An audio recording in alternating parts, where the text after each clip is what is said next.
Welcome back to the Great Circle, the animal survival experience set in an African wildlife preserve. I'm TJ, developer and creator of the project, bringing you the first gameplay video of the free public demo, which is now publicly available for anyone to download and play on the Great Circle's Discord. You can get to that Discord link in the link in the description. Just scroll down to the description wherever you're watching. If you're on YouTube, hit see more. If you're watching on Twitter, if you're watching on Facebook, Twitch, it should be in every description. Go down to the link tree. That's the one link that has a link to everything. In there you will see the Discord. You can go there and download it from the announcement section, or just actually one of the link trees is the download. It has the notes and everything, so just click that. You can get it in multiple places, but it's on our Discord, it's on our link tree, it is free. It is a significant portion of the game in its current state. You can download it's 8 point, oops, hang on. Here we go. You can download it. It's 8.2 gigabytes for Windows, 64-bit architecture. Recommend a GTX 1050 or better. Yeah, it's a fully simulated world. It has wildlife of all types. You've got your birds, you've got small mammals, you've got snakes, crocodiles, hippos, giraffes, elephants, pangolins. We have impalas that I added today, or yesterday, 4 days ago. And there's a lot to see in the game if you've never seen it before. So it is the only open world, fully simulated wildlife experience right now, I think. And I'd love for you to try it out. And if you like it, definitely follow the project. Like us on Facebook, YouTube, follow us anywhere you have social media, and support the official release on Steam in the near future. Alright, so I'm going to go ahead and begin some gameplay. If you have questions, just ask in the chat, and if you missed the stream, post a comment with your question and I'll get back to it a bit later. And remember, you can follow on YouTube, Facebook, Twitch, Twitter, Instagram, the whole nine, everywhere. Check it out. Linktree links to everything, including the demo. So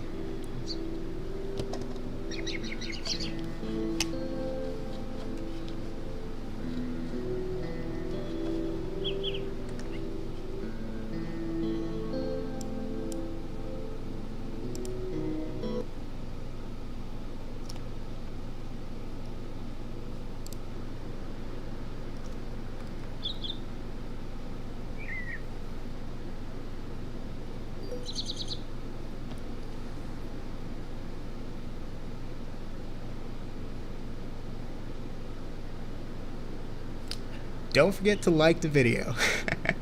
I'm gonna have to be a little more disciplined about reminding folks to do that, because I'll go and look and realize that hey, we're getting views, but people are forgetting to hit that like video.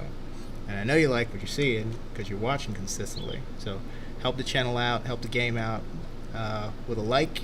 It is free, and it makes a big difference. Alright, let's get started here. So the demo is free. It is the elephant that you play in the free demo. The other versions of the demo have all 22 playable animals in it, but those are paid. But this one is free. I want folks to get the experience of playing as the elephant here.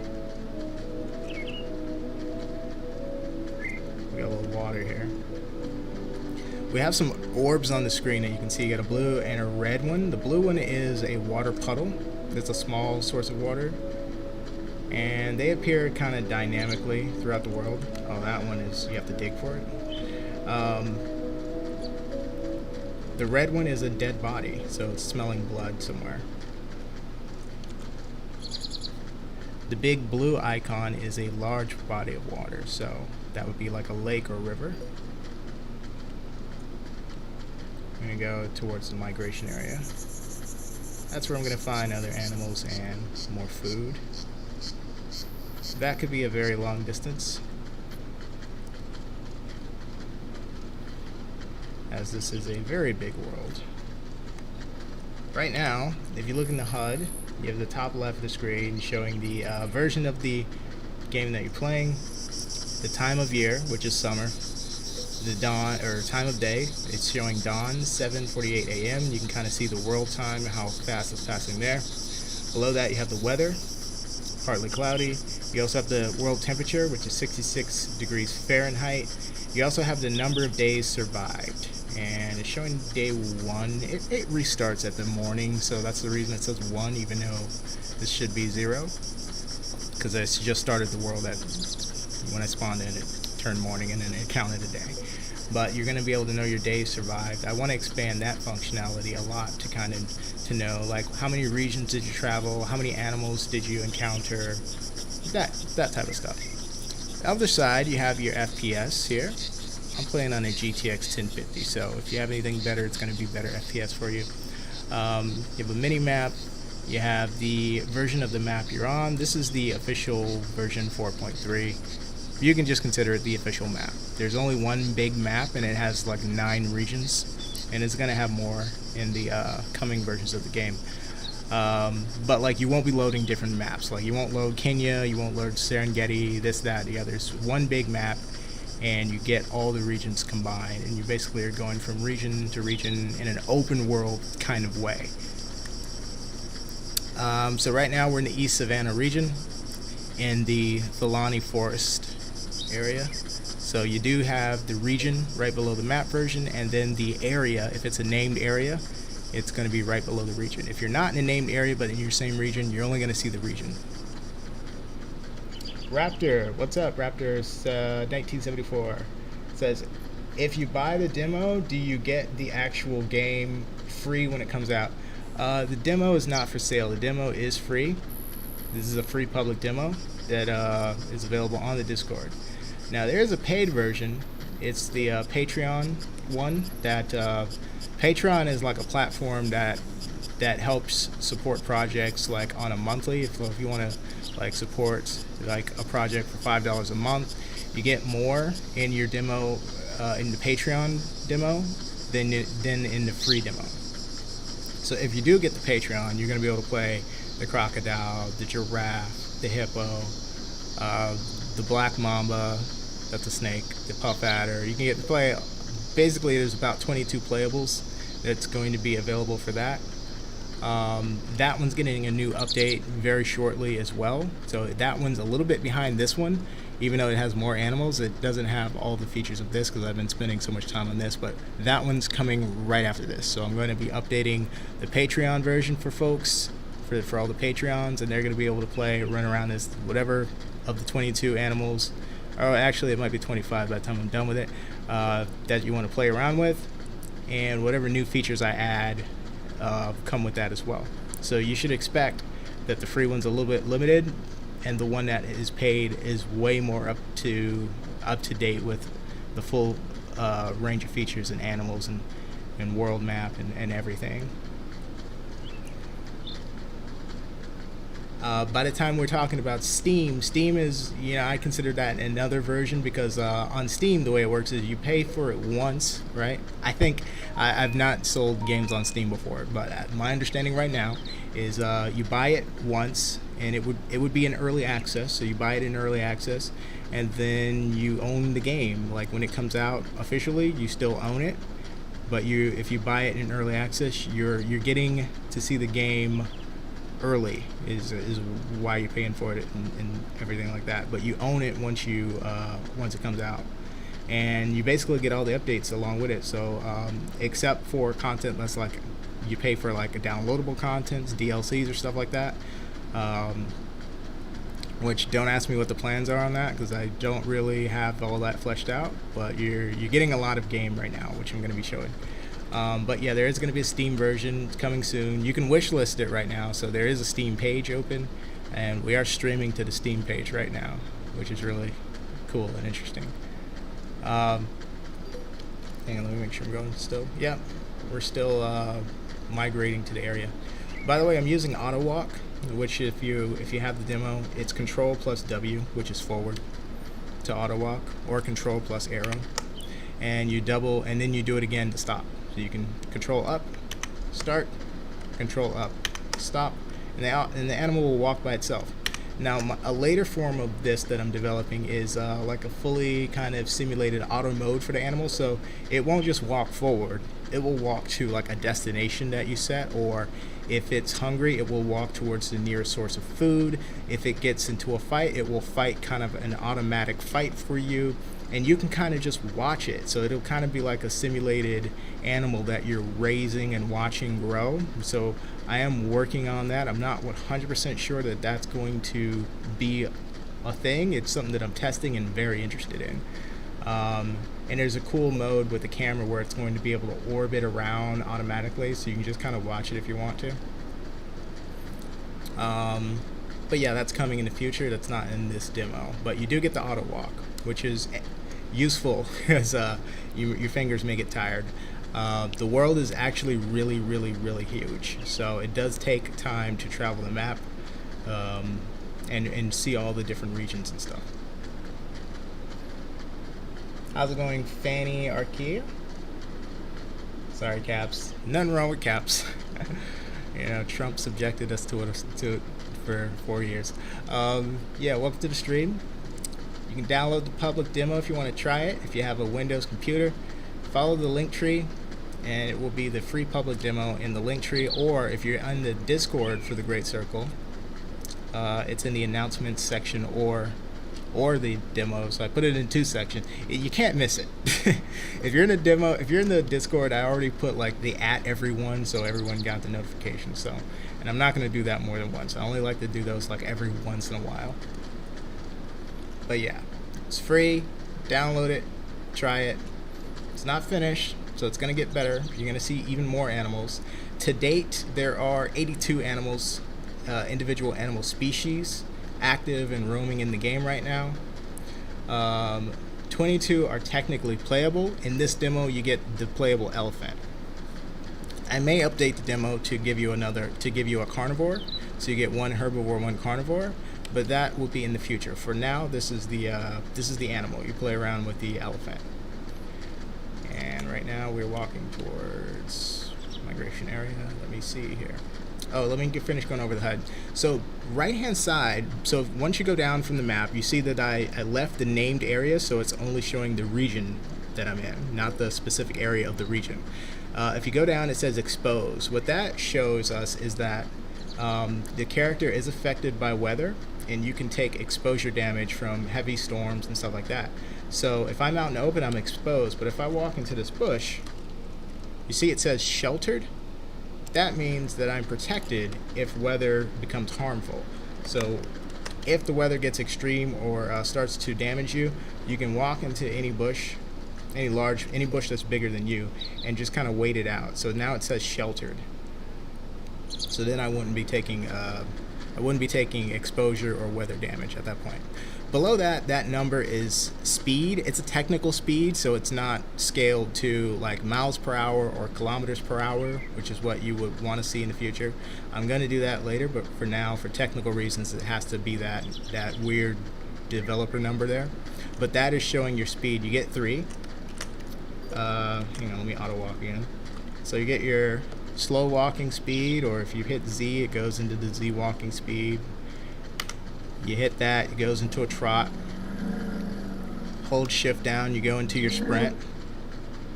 So you get 3 speeds. You get 3 speeds no matter what animal you are, basically. There isn't an auto run, so right now the auto walk only works on the Z and the trot speed. Below that, you have your gender, which is assigned to you at spawn or at birth, and it is random. So you don't choose female or male, you just get what you get. Below that, it shows your metabolic rate. So it says I have an increased metabolism, which means my metabolism, or the rate at which I'm burning through my hunger or my energy, is faster than normal. This is dictated by how much movement you do, and for how long you do it. If I start running for like 5 seconds, not really going to affect my metabolism. But if and I just reached level 2, that's what that sound was. But if I run constantly for like 10 minutes, that would increase my metabolism. And because I had been walking constantly from my spawn area, I went from normal metabolism to increased. It can go even farther. It can go to fast metabolism, which means I'm going to be burning through my hunger at a increased rate beyond what I'm at right now. Now, if I were to sit down or stop moving, my metabolism would slow down.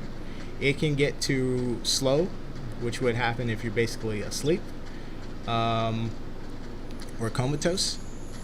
But yeah, so that does change your how fast your stats are changing based on your metabolism, your metabolic rate. Below that, it just shows your status that I'm awake. That is going to be updated in the future to show if you are foraging for food right now, or if you're looking for a mate or something like that. It's kind of going to automatically tell you what you are in the middle of doing right now, even though you're the one deciding it. It's kind of just say, just like it says, I'm awake right now. Well, I am awake. But if you went down and went to sleep, it would say sleep. Or if you got slipped into a coma, it would say you're in a coma. But it's also going to tell you if you catch a disease later. It's going to tell you if you are being preyed upon. It's going to tell you a lot of different things. If you need to poop, it's going to be able to tell you that. Below that, you have the basically all the stats. Total health is a combination of all your stats telling you how healthy you are. Stamina, you know what that is, how long you can run. HP, that's your hit points. So if I get into a fight, that's how much damage I can take. Hide and skin is basically like a little bit of buffer before you start taking HP damage. It'll go through your skin. Now your skin, once your skin is penetrated, that's when you start to see effects like bleeding or scarring and things like that. It's not live in the demo, but it will be in the later versions of the game. Hang on, let me see where I am. I've just been auto walking the entire time. Oh, so that's not even the migration area. That was just like a random bush that I was eating.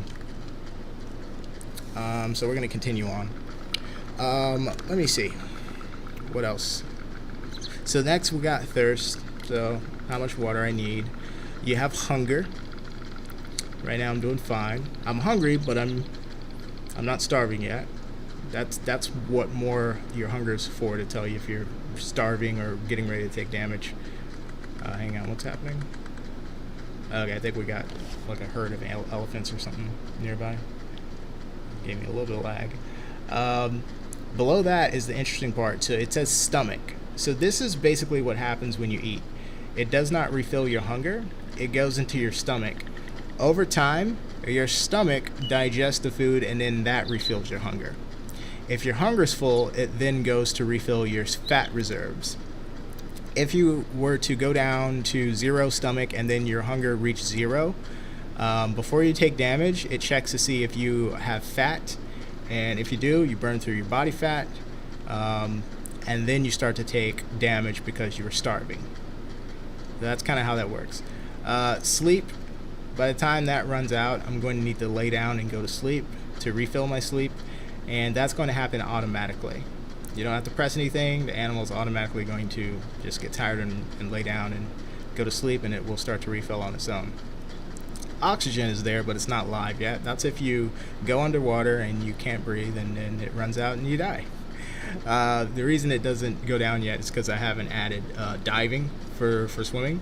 There's swimming on the surface of water, but you can't dive yet. Not as the elephant, at least. But once that's there, then your oxygen meter will work. Urine is also not live, but it's planned to be added to the status effects. That's how often you need to pee. That will serve other functions such as marking your territory, letting animals know where they can or cannot go in your territory, and you kind of will need to remark areas to kind of reaffirm that something belongs to you or the territory belongs to you. And your urine is going to be able to let you do that. Just encountered two atlas deers. Where are they going? Well, I don't know where they're going actually, but they're in a family group together. They might have been running from something, so let me hang on one second. There does seem to be a lot more animals forward because I'm starting to see a little bit of hitch. You can get a little lag if the area has a whole lot of animals. What I think of a whole lot is like 20 to 30, including insects and birds and things like that. But if you have a good graphics card, you may not experience any lag. Anyway, so feces also not live, but serving a lot of the same purposes as urine, is what you could imagine. Growth is right below that, so it shows me right now I'm about 20% growth. The exact number is to the far right of that bar. You see the 0.2, you know, if you remember your math classes, move the decimal 2 points to the right to give you the percentage. So about 20% of my full growth. Now it says 0 out of 2. What that means is the 2 is there are 2 growth stages. Right now I'm the baby to adolescence is what I'm working on. That will be the first, and once I reach the past 1, then I'm working on my 2. That's when I'm young adult to full adult. Different animals will have different stages. So the elephant has 2 right now, but other animals may have 3, and other animals may have 1 or less. So it just depends on the animal. The elephant right now has 2. The animal does grow automatically. You don't have to press any button. It's just gradually getting bigger all the time. And once the stage from adolescent to young adult, once that happens, again, you don't have to press grow or anything. It just happens on its own. It will switch, and you will just suddenly notice, hey, I'm an adult elephant now. And last thing is group. That one's not live yet, but that's meant to tell you how many animals you can have in a group with you. For the demo, I've limited it to 3, but in the future, it will be more of a reflection of what happens in the wild. So elephants, for example, can live in groups of 10, 15 more, maybe. And lion prides can get pretty big, like 20, maybe 30 members in a super pride, but or like wild dogs. So there are some animals that will have a much larger group size. Grouping is also, I've taken an automatic approach to that. I've decided to let the AI kind of choose their leaders. So in the world, the animals will choose what animals they want to follow. They consider you an animal the same as any other AI that you might consider an animal in the world. So if they want to follow you, they will approach you, and you will see them be friendly to you and follow you around. You do not go up to them and recruit them. You do not do anything. It just automatically is a process where they are recognizing, hey, this guy's well fed, hey, this guy's strong and I'm not, and I want to be well fed, I want to be protected. So they may choose to follow you. It's not the same for every animal. So 2 elephants do not behave 100% the same. They get different personalities, which are randomly assigned, and these personalities can change. Every animal is meant to be able to memorize the relationship it has to anything that it meets in the world. So if you're mean to an animal and it becomes afraid of you, it will most likely remember that it needs to be afraid of you the next time you see it. The cool thing is that means that every animal is its own individual person or entity, and it can live its own life. So you may encounter an elephant that is named, let's say, Jabo or something, and you encounter it when you're 20% grown, but when you're 50% grown in a different region, you may encounter that same elephant if it happened to survive. So it is a fully simulated world. Oh, what am I looking for? Where is my food? Okay.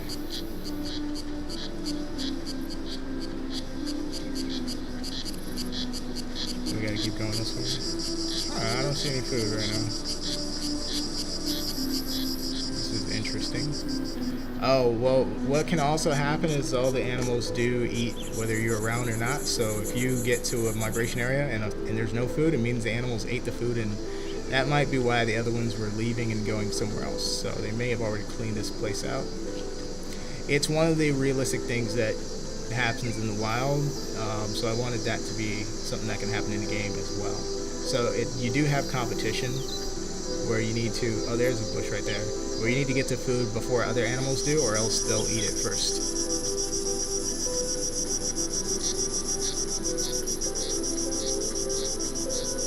I think the chat thing is, I don't know if anyone's saying anything. Let me refresh it, just in case, so folks don't think I'm ignoring them.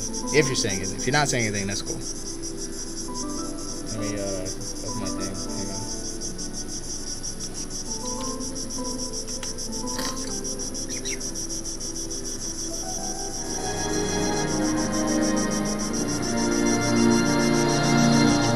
Just leveled up again.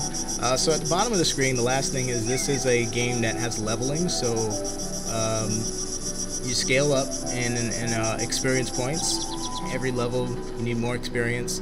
Every time you get a level up, you increase in power, defense, weight, and individual physical stats until you're strongest. Now, the thing about the leveling system and growth in the game is everything is meant to affect everything. So if you're not healthy during your development time, you probably will grow slower. Your maximum size won't be fully realized. So by the time you're fully grown, you may not be as big as another elephant that was better fed, less injured, less sick, and got more movement time on the map, or got more exercise, and therefore has better stamina or whatever. You may not have the same stats as another animal. So then again, no two animals are alike. No two growth attempts will be predictable or alike, because so many factors affect how your stats are progressing. So you do have limited time to make your animal grow and be stronger. It's not meant to be something that you can repeat. So you want to try to get the best results you can with all the knowledge that you have, and as the game develops, that's going to become a bit more complicated and challenging. So I want to eat as much as possible, rest as much as possible if I want to be bigger. If I want to be fast, I want to run a lot, and you want to do that type of stuff. There's a white stork right there, I think. Let me go over the view modes right now. So right now I'm in the HUD. If I press H, I go into watermark mode. So the HUD goes away. Get the great circle watermark, top right of the screen. Press H again, HUD's back on. Now if I press H a third time, I go into what's called cinematic mode. So it's kind of like a movie, you get your letterbox. So if you want to make a video and you want it to look and feel more cinematic, or you want a more cinematic feel or a documentary feel, just by pressing H, you cycle through all the view modes: watermark, HUD, cinematic mode, HUD, watermark, HUD, cinematic mode. One button for everything. Cycle through the different modes, pick the one you like. Right now I'm exposed to rain, but it's not giving me any damage. If it starts to affect my health, I'll notice. It will show a damage mark on my character, as well as showing the effects of my stats. That's when I need to run and find some cover. Let me get some more food before I do that.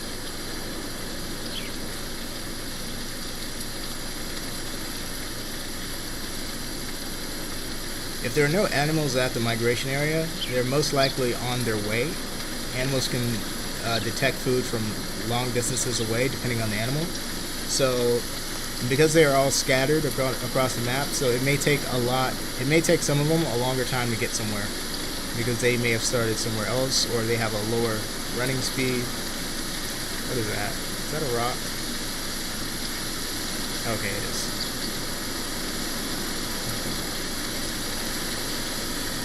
Alright, now I'm taking damage because it's not light rain anymore, now it's regular rain. So let's see what happens if I walk right over here. I'm no longer taking damage. It also says I'm sheltered. So I could wait out this damaging rain right here.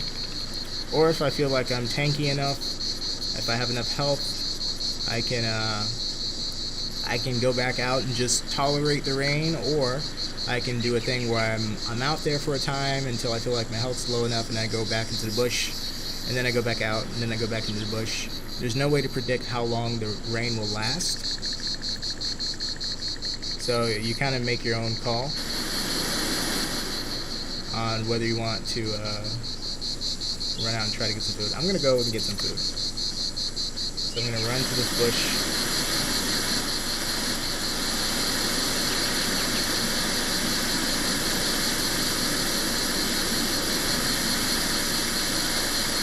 Now, even though it says 0, it really is taking a small amount, so it's not 0. It's just close to being 0.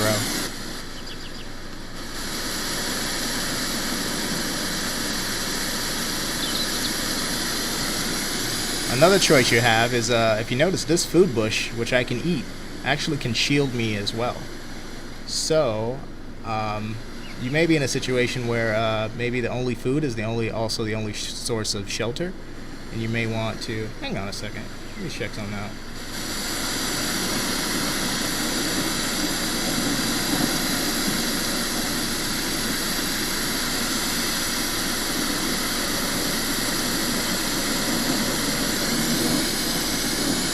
Couldn't really tell, but it seemed like maybe the blurriness thing was back. I may have to, if that's back, I will definitely update it.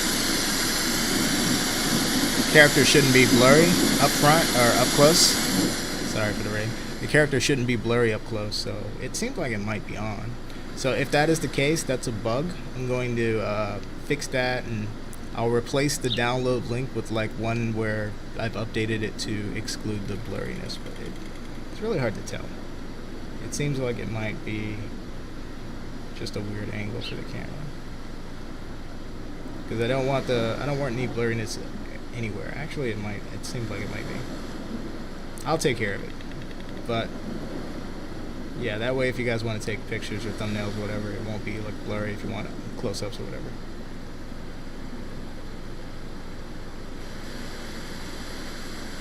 So I can actually take the camera out. I can look around the bush.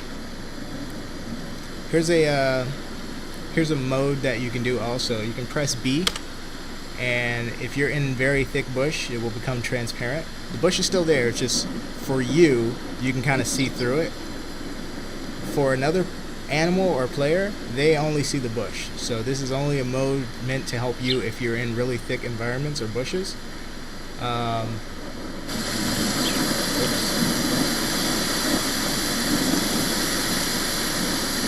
me see if it's still on. I was pressing it. There you go. So when that mode is on, whatever bush I'm overlapping with will now become transparent.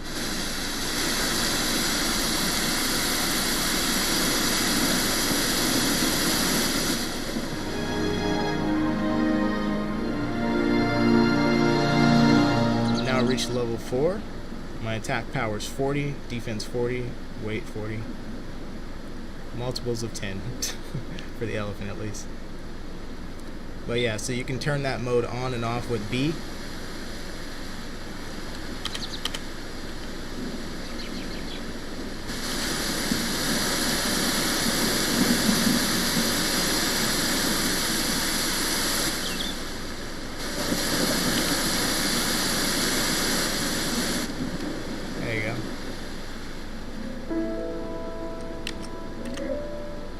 We also got some in-game music, plays at different times of the day.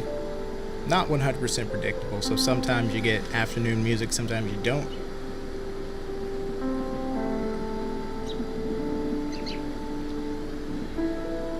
It is music licensed for this game, so it's not just something I found on YouTube or anything like that.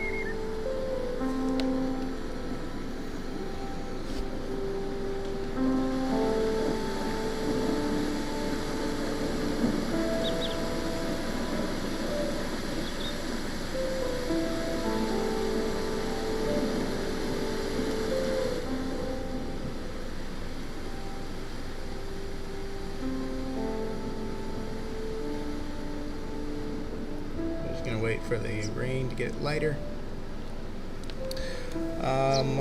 What else?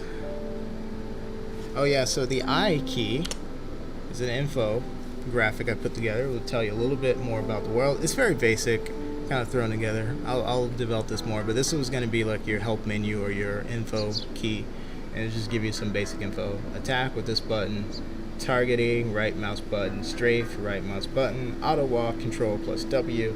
Kind of like a key cheat sheet or whatever, and then a little bit of info towards the bottom.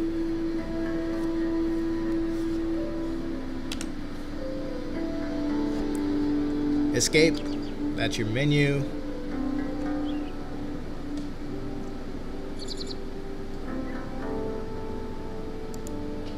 You got your options, control, display, graphics. Continue.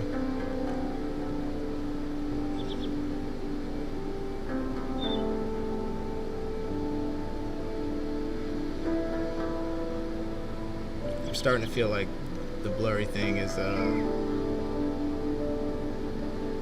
actually is there. I know how to fix it. What it means is I forgot to turn the thing off for the map before I exported the game.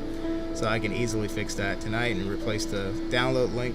You don't have to change anything. If you just want to download it again, you can. It won't have that blurriness feature. It's meant to make the game more cinematic, but I figured it just didn't work the way I wanted it to, so I excluded it.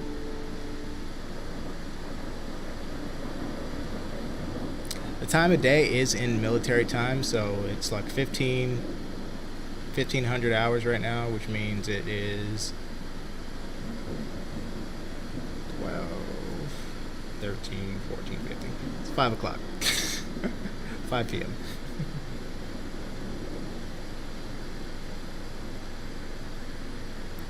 Now you get rain, you get weather based on the time of year it is. So since it's summer, I'm not going to get snow, but it does snow in some parts of Africa, in certain areas like the mountain peaks and stuff like that. So eventually, the game will reflect that as well.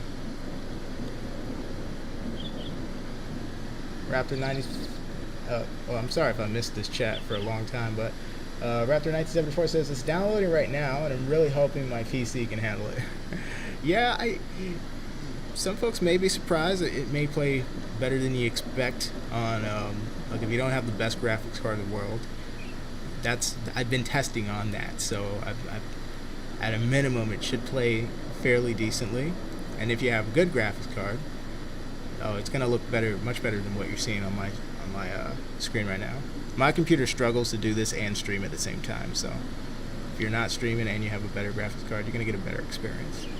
But eventually it's gonna get even more performant and stuff, so I'm very, very, very hopeful about the future performance of the game, because it's only gonna go up from here. And right now, I mean, this can handle like a lot of animals in one area. So I'm encouraged because I want to do mega herds.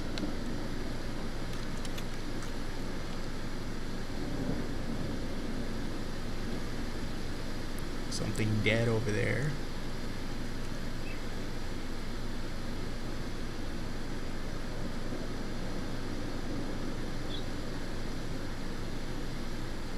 So thanks to the fact that I did eat something, I can kind of wait here for a while.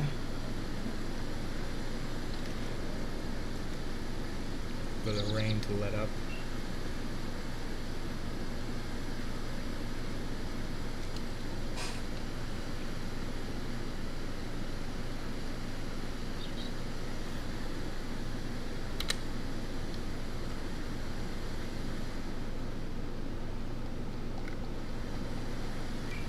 I did make it so that you can scroll the camera out a good distance, kind of get more of a view of your area. But it does reset if you go too far. But this is pretty good. You can kind of see around the bush that you're in and kind of get an idea of what a predator sees. The bushes do block visibility, so if you're trying to hide from something, they can hide you from the predators, provided they didn't see you go into the bush, because then they know. Oh, there's a water puddle there. So another cool feature of the game, I don't know if anyone's played the Isle before or knows what that is, but if anyone has ever played in the Evrima map, one of the reasons you don't go to the beach is because you can't drink salt water, and there's like no water sources. So I had the idea of coming up with the concept of puddles that form throughout the world for whatever reason. Like when it rains, there wasn't a puddle right here next to me before, but now there is. Let me get up and I'm going to go drink from that puddle. How's it going, Omen? Welcome to the stream. So while it rained, this puddle of water just kind of appeared, and all puddles of water are drinkable in the demo. So you can see it says drink, and you see the number on the puddle is going down as well. That's evaporating. It's slower while it's raining, but oh, it just switched to light rain. So the weather is now weak enough that I'm not taking damage from the weather. But I could drink from this puddle as long as it's there. But once it runs out, it's gone. So because it rained, there's puddles all around. So you notice, see all these blue orbs? These are all water puddles. Remember, the blue orbs are small bodies of water. That big blue icon is a big body of water in the distance. Actually, I think I'm going to go to the big body of water in a second. But I just want to show you. Here's another puddle. It's much smaller. And the number on it, therefore, is going to be much less. And I just drank it in one gulp. Now I'm hungry. Let me get some more food before I run over there. Now that my hunger is completely run out, I am going to start to starve and take damage because I'm that hungry. Elephants have to eat constantly, so you are going to need a lot of food.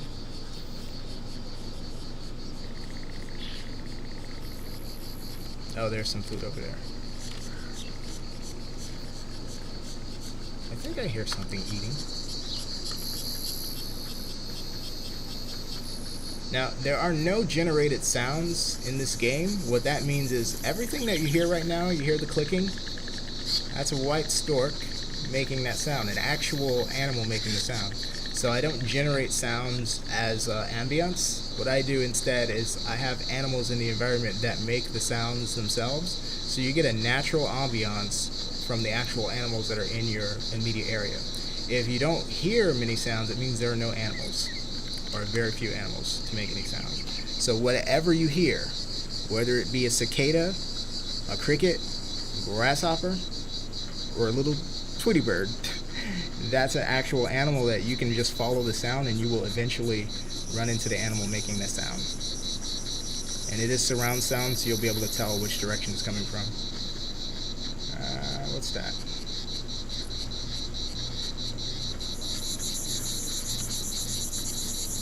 Where's the food? Oh, there it is. Alright, so I am starving, so I just took 8 damage because I'm starving of food, so I went from 40 to 32 health. Let's go ahead and get this in my stomach. Some good food right here. Scent is automatic in the game. I take an automatic approach to that as well, just like sleep. So when you get close enough to something, if it's edible, if you can smell it, it will show up. Some of you may have noticed the little smoke that I'm leaving behind is my actual scent. All animals, most animals have scent, like that. That's a rhino right there. It has its own scent. If I were to walk up to the smoke that it leaves, in other words, its scent, I would see on my screen the species of the animal and the gender. So your scent leaves behind the information about what you are for other animals to find, and vice versa. They leave information about what they are for you to find and for other animals. That's passed along in the scent. Rhinos are a little bit aggro in this game, so I'm going to keep my distance because they easily can kill me. Let's see here.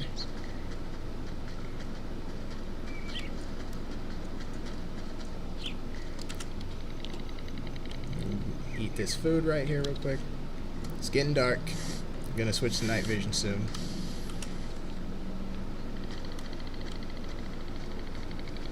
This is still the migration area, so most of the food is around this migration area, and this is where other animals are going to be attracted to. The herbivores come here first, and then that attracts the carnivores as well. So just know that, you know, there's kind of a process of the food appears, and animals that eat the food appears, and animals that eat those animals appear, and it's kind of like a repeating process, just like in the wild.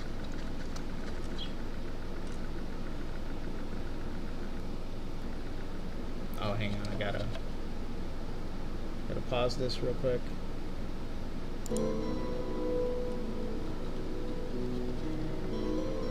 Got an error.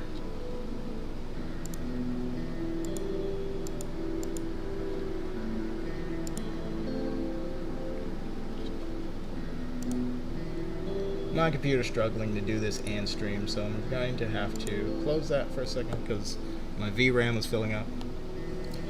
So question from Omen is, can you like become an adult elephant? Yes, that happens slowly over time. The elephant is growing based on how well you're doing with nutrition and being injured and, you know, staying safe.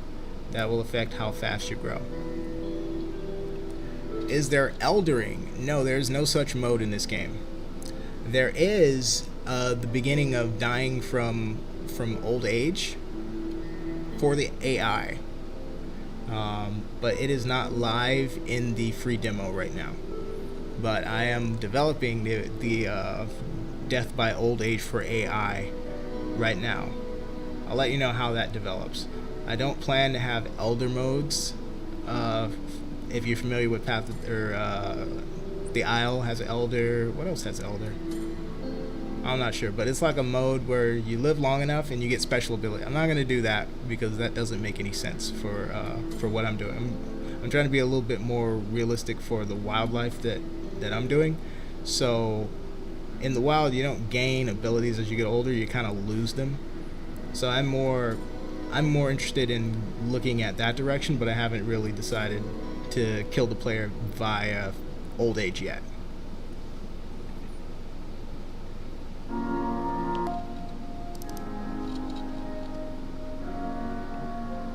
Hang on, I had to close the game and I'm opening back up in a second. Slowly keeping an eye on my computer's performance because it struggles.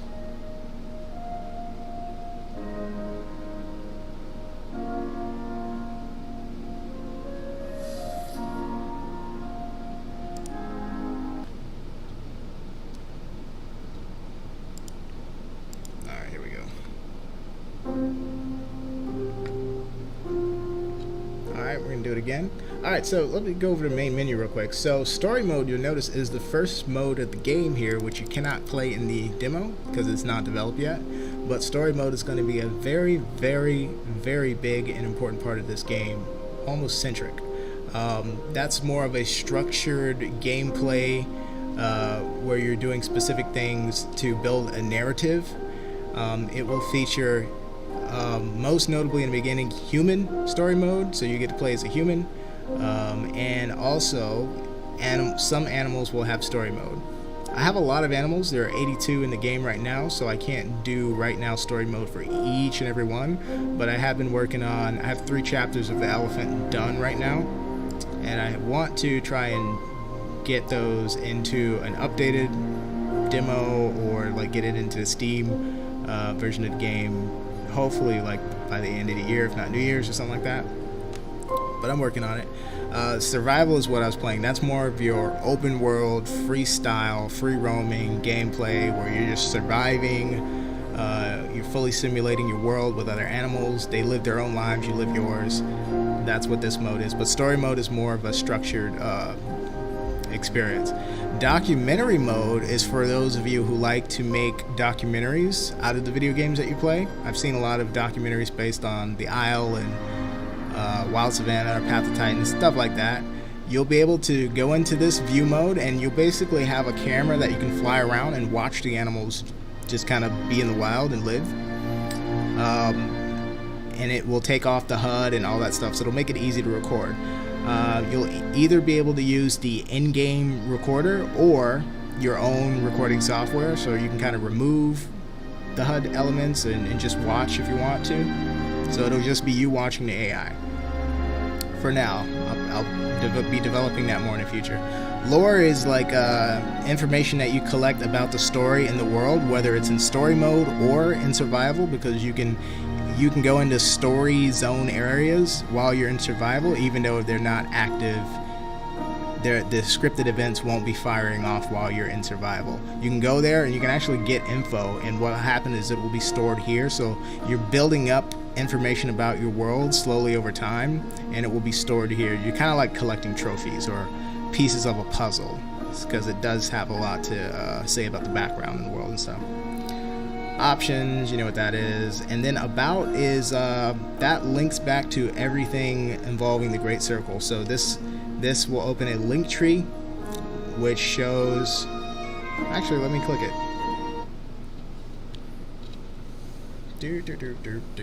Here we go. So just open this web page, and what that shows is we got a Facebook page, a Twitter, Instagram, what is this? YouTube, Twitch, our Patreon. Patreon members get a more open version of the game with more animals that you can play, because that helps support development. Email directly to the Great Circle Official, and then if you want to donate with PayPal, that traditional PayPal link is there. Here is a link to the notes about this demo. You can actually click that, and it opens like a Google Docs page which just has the notes on it. So it's like a convenient link that has all the other stuff involving the Great Circle in one link. You can also join the Discord server right here. You can follow us on Steam. You can wish list the game. It is on Steam right now.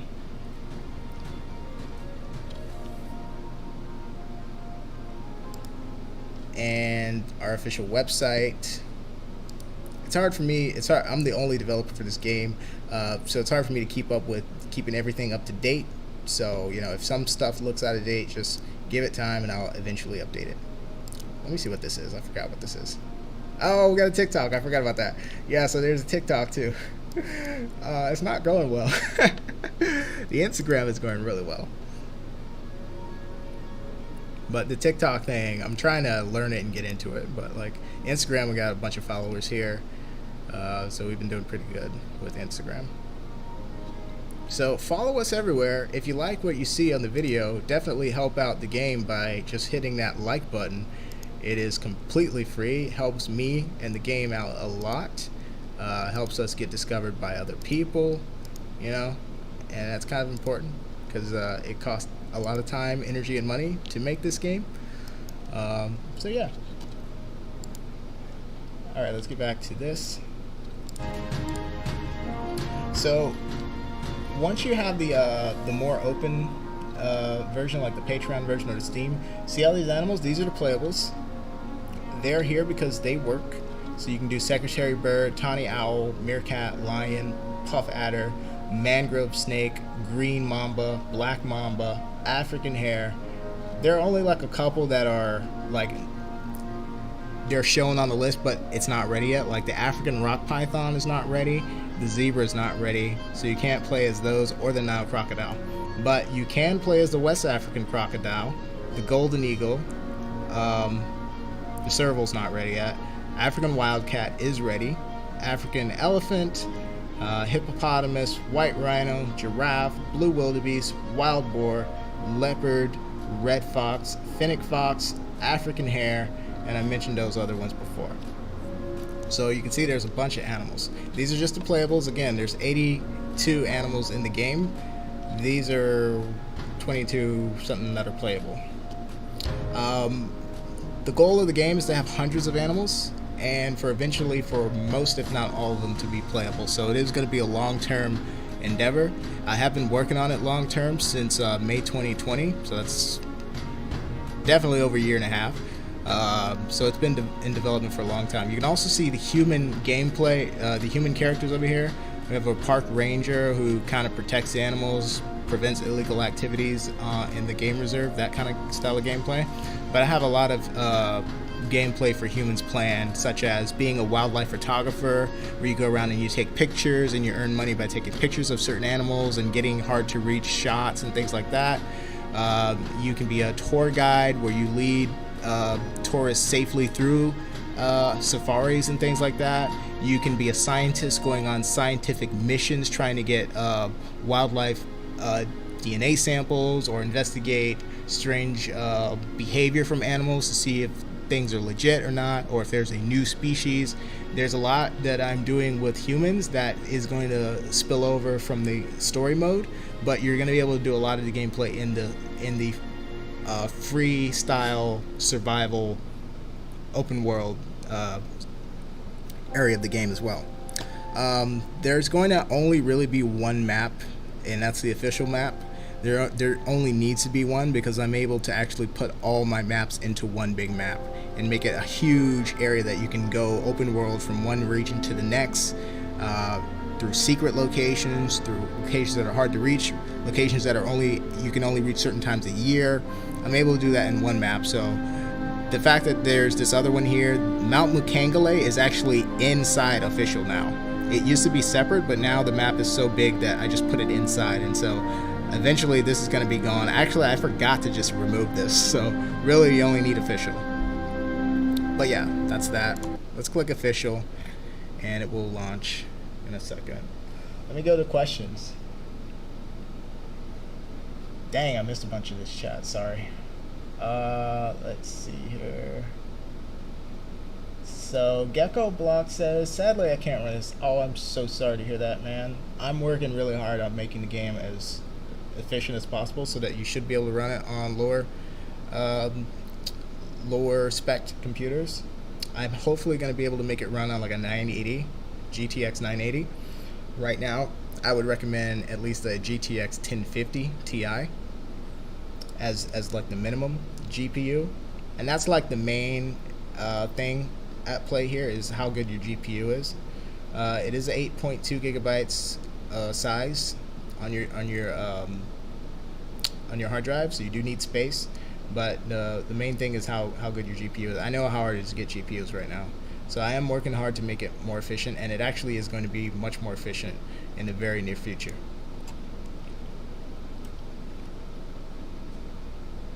Like, yep, don't forget like the video. I'm gonna try to remind people. Help me out, give it that like.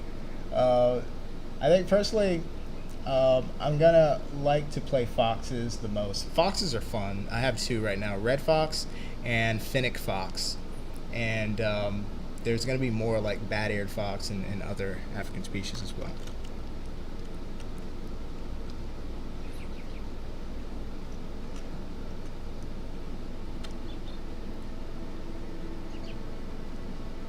Oh my gosh, it's gonna be so good for realism. Absolutely.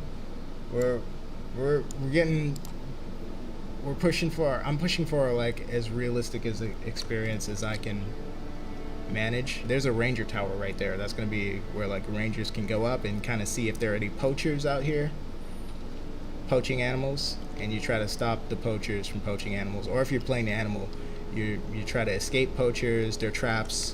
They're gonna have hunting dogs chasing you. It's really gonna be an experience. It's not in the demo yet, but like it is definitely. I'm in development in that right now.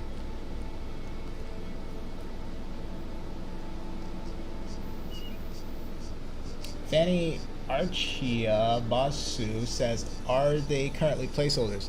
What are you referring to? Animals? You might have asked this like minutes and minutes ago, so I'm sorry, I don't know what you're referring to. You're probably talking about the animals. If not, like some of the stuff I do have plans to replace, like a lot of the bush and landscape elements. I'm updating to look even more realistic and better. So some of these plants and stuff are placeholders, so they are they're getting switched out soon. The animals, not so easy to say that those are placeholder. That really has a lot to do with my access to artists that will make their stuff available for me at a price that I can afford, which usually means that they're selling to other people too. So some of the animals I could say will be placeholder, but I don't know for sure. The most responsible thing to say is whatever's in the game is in the game, and I will improve it if I can as soon as I possibly can. But I'm not gonna say anything is placeholder right now, because if I don't have exclusive money, I'm not gonna have exclusive type animals. So it is what it is. But it's good, right? You don't need to play any other games. You can just play this one. So yeah. What was the other thing? Oh, the animals is what you meant. Oh, perfect. That was the animals. Yeah, animals. Some of them I can say are placeholder because I know I have better programmed and modeled animals that I haven't implemented yet, but I know they're going to be soon. So, like, for example, the Impala is going to get an update in the relatively near future. The Springbok isn't even in yet, so that's not a placeholder. It's just coming soon. Springbok's gonna look really freaking good. The buffaloes, I have plans to improve those greatly, so I can say that one is definitely placeholder because I'm going to do it if it kills me. But like other animals, I don't know. Other animals look really good, and I really don't have a reason to get an improvement or seek an improvement at this point yet, because again, I'm a single dev. I don't have like an animation team or anything like that. So if I want to improve something, I have to put in the tens of hours to do it myself, and I've got to create a budget for my time, because there's got to be animation time, there's got to be landscape time, there's got to be AI time, there's a lot of tasks that have to get done by me at the end of the day. But generally, I want everything to be improved as much as I can as soon as possible, like fast. So if I can improve something, I will improve it.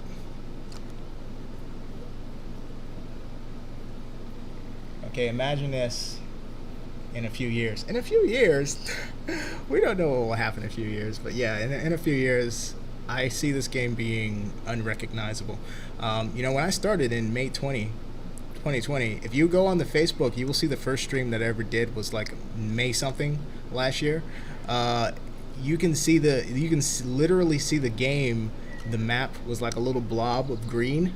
There's like nothing in it, but like now that was a placeholder animal. I had like a placeholder wolf, and just to run around the level in, and you literally can see me real time learning how to design this game from day one all the way till today, and it has gone through so many changes.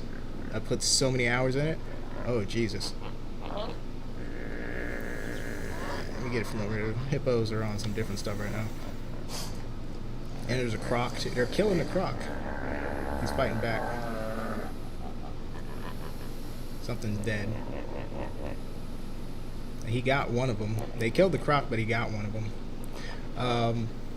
Oh, check out my flamingo.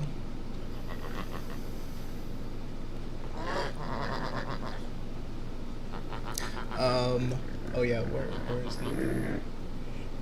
Alden says, in a few years, people online will be able to play this game and do realism and stuff for like tourists in a car exploring the savannah. Yeah, you're not gonna have to wait a few years for that. Actually, let me show you something. I may be dead when I turn back real quick, but let me. One of the videos on here shows like the human stuff that I have going on. Is this it? No. Hang on. 1 second. Here we go. I'm trying to get to the video control. Here we go. So here you can see the humans in the car. and basically I'm watching some animals pass by or something. Something's about to happen, I forgot. Well, actually, not much happens in that. Here we go. This is me driving the car. So the development for the human gameplay and the safari aspect of it is actually quite far along. I've been working on that for quite a bit. There's just so much story element in it right now that it's going to involve a lot of things. Now you can kind of see the bushes at that point in time. This was like a couple months ago. At that point in time, the bushes were going through the car. But like you can drive the car around. You can get out and walk around. Let me see if there's another video. Here's a video of me walking around as the ranger. So basically, I'm looking for poachers. I've got my car there. I know where the animals are migrating. I can kind of follow the animals, looking for poachers and stuff.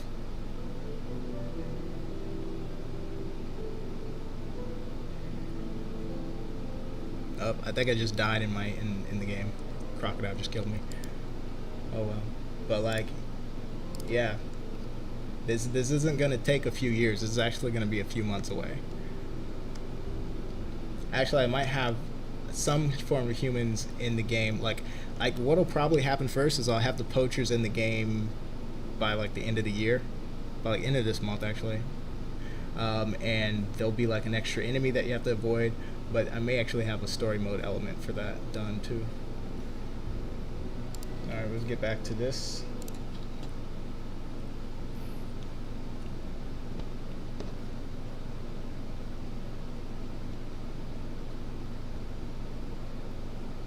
It says that's sick, right? All the flamingo, yep. You should see them when they're all herding up, when it's like 20 of them walking around. That looks really cool.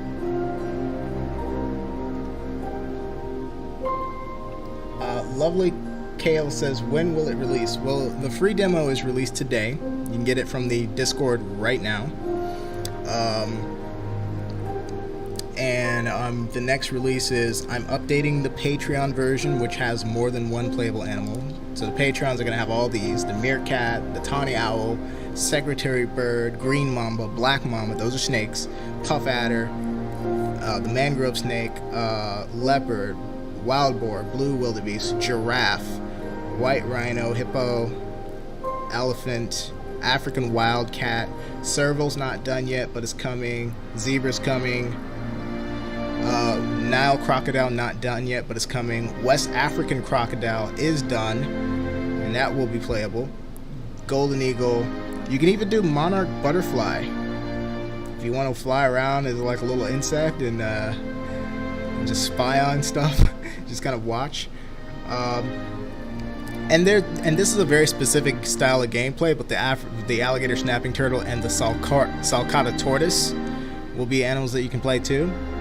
Because I feel like there's like a play style for like a lot of different people, and I want to have a different animal to fit like different types of play styles. So like African rock python is a different play style than croc or, you know, wildcat.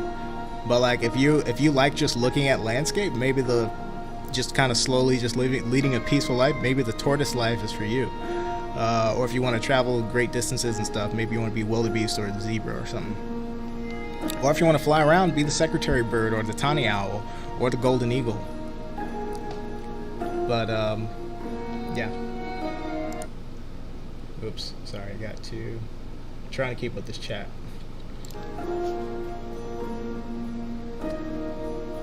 Give me a second, I gotta open it in a different window.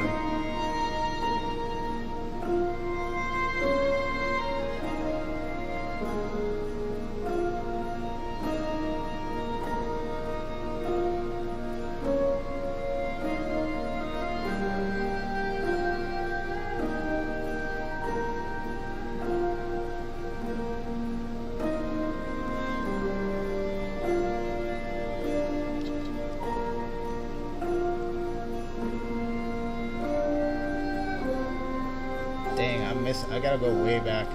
Let me see here.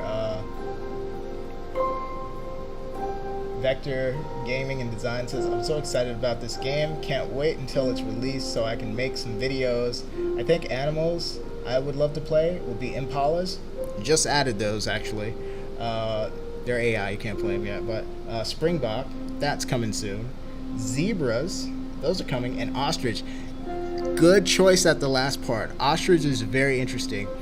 Ostrich is going to play opposite of cheetah in terms of speed. We all know cheetah's like the fastest animal on Earth, but they're going to be comparable in terms of like their ability to run and flat surfaces. So it's going to be a really cool, interesting style of gameplay and style of hunting when you're a speedy hunter with not a lot of power, but a whole lot of speed to attack with. And then if you're like a fast, not as fast as cheetah, but with superior stamina, like the ostrich, that's going to be really interesting to see. You can expect that to be pretty awesome. Owen says true. Trying to go in order. Some of these I realize I'm going out of order. Oh my gosh, leading the tourist through the savannah and accidentally running one of the animals over. Yes, you can actually do that. You can do that. You can do that right now. It's not in the game yet, but you can actually do that. That would be horrible, but realistic and true.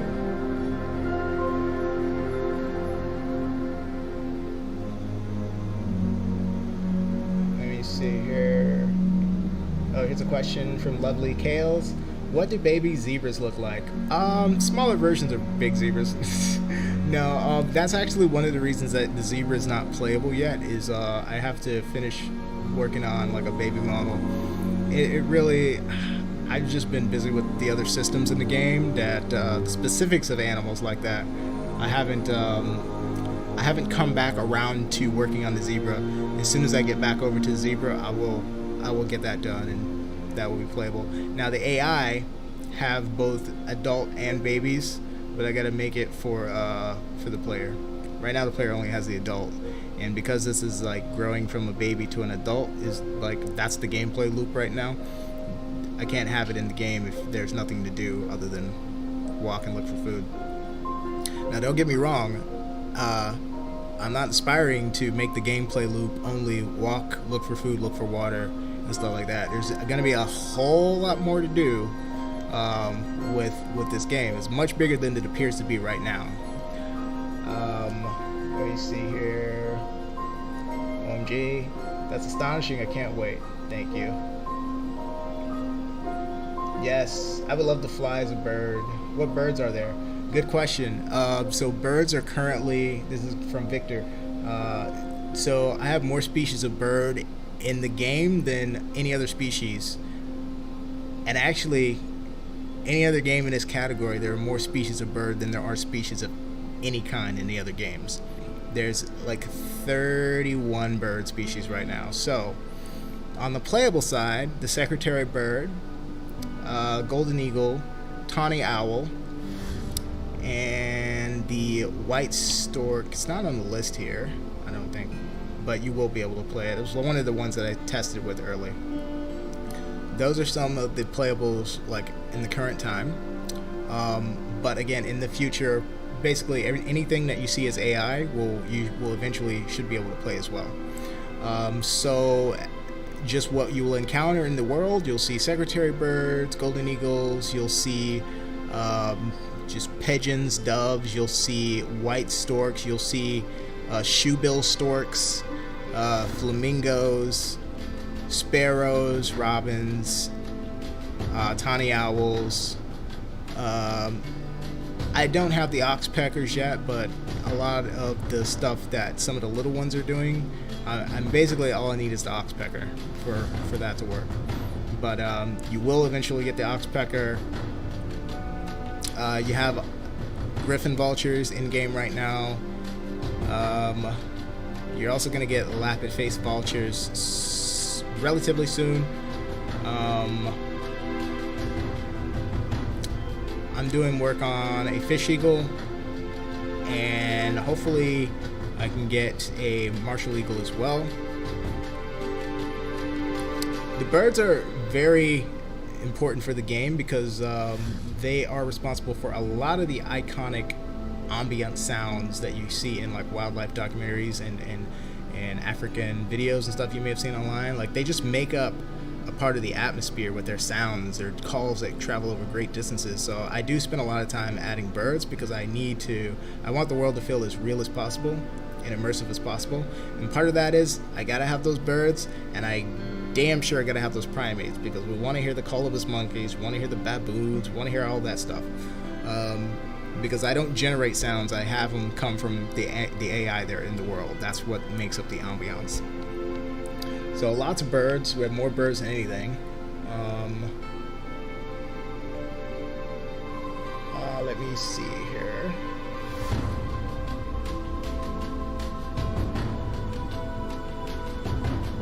Dang it, I'm gonna be missing some of these, but let me see. I got so behind on the chat. Hang on. Oh, here we go. Here's my place. So there would probably be the last played. Oh, that would probably be the least played creature for Monarch. To be honest, I could use it, I guess. Well, like when I start to do multiplayer, I can imagine some people would like pick Monarch if they want to like spy on other animals or whatever, or if you're the type of person who just likes looking at the visuals or the landscape, maybe not interacting too much, but just kind of being a fly on the wall or being a butterfly in the atmosphere. I promise you, whatever animal that I put in this game, there's a type of person who would love to play it. Like it just fits a different gameplay style for almost anyone.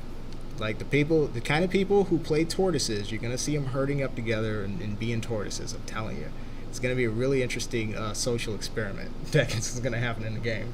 But yeah, I think you're gonna have some butterfly people. I kind of agree. It's probably gonna be one of the lesser played ones. But maybe not as much as you think. One of the reasons that I have it in is because butterflies can actually travel pretty fast because they can fly. Now, I'm not going to spend much time putting things like ants or anything in the game because it's like, how far are you going to travel over the lifetime of the ant's life? You know what I mean? It's like you're not going to get much gameplay or see a lot of gameplay from that. Plus, you're going to be so small on my textures, and like I don't want to have to create like a mini world for you as well. So some insects will be playable, whereas others will just be part of the environment. But I think more people than you might suspect will be interested in playing butterflies.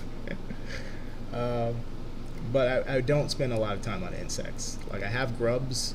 There are a lot of insects. There's rhinoceros beetles, dung beetles. There's roaches.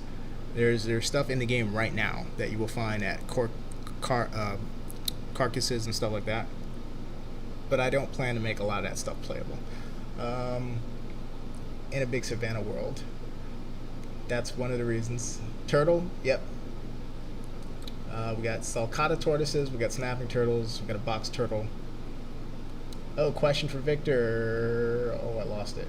Where is it?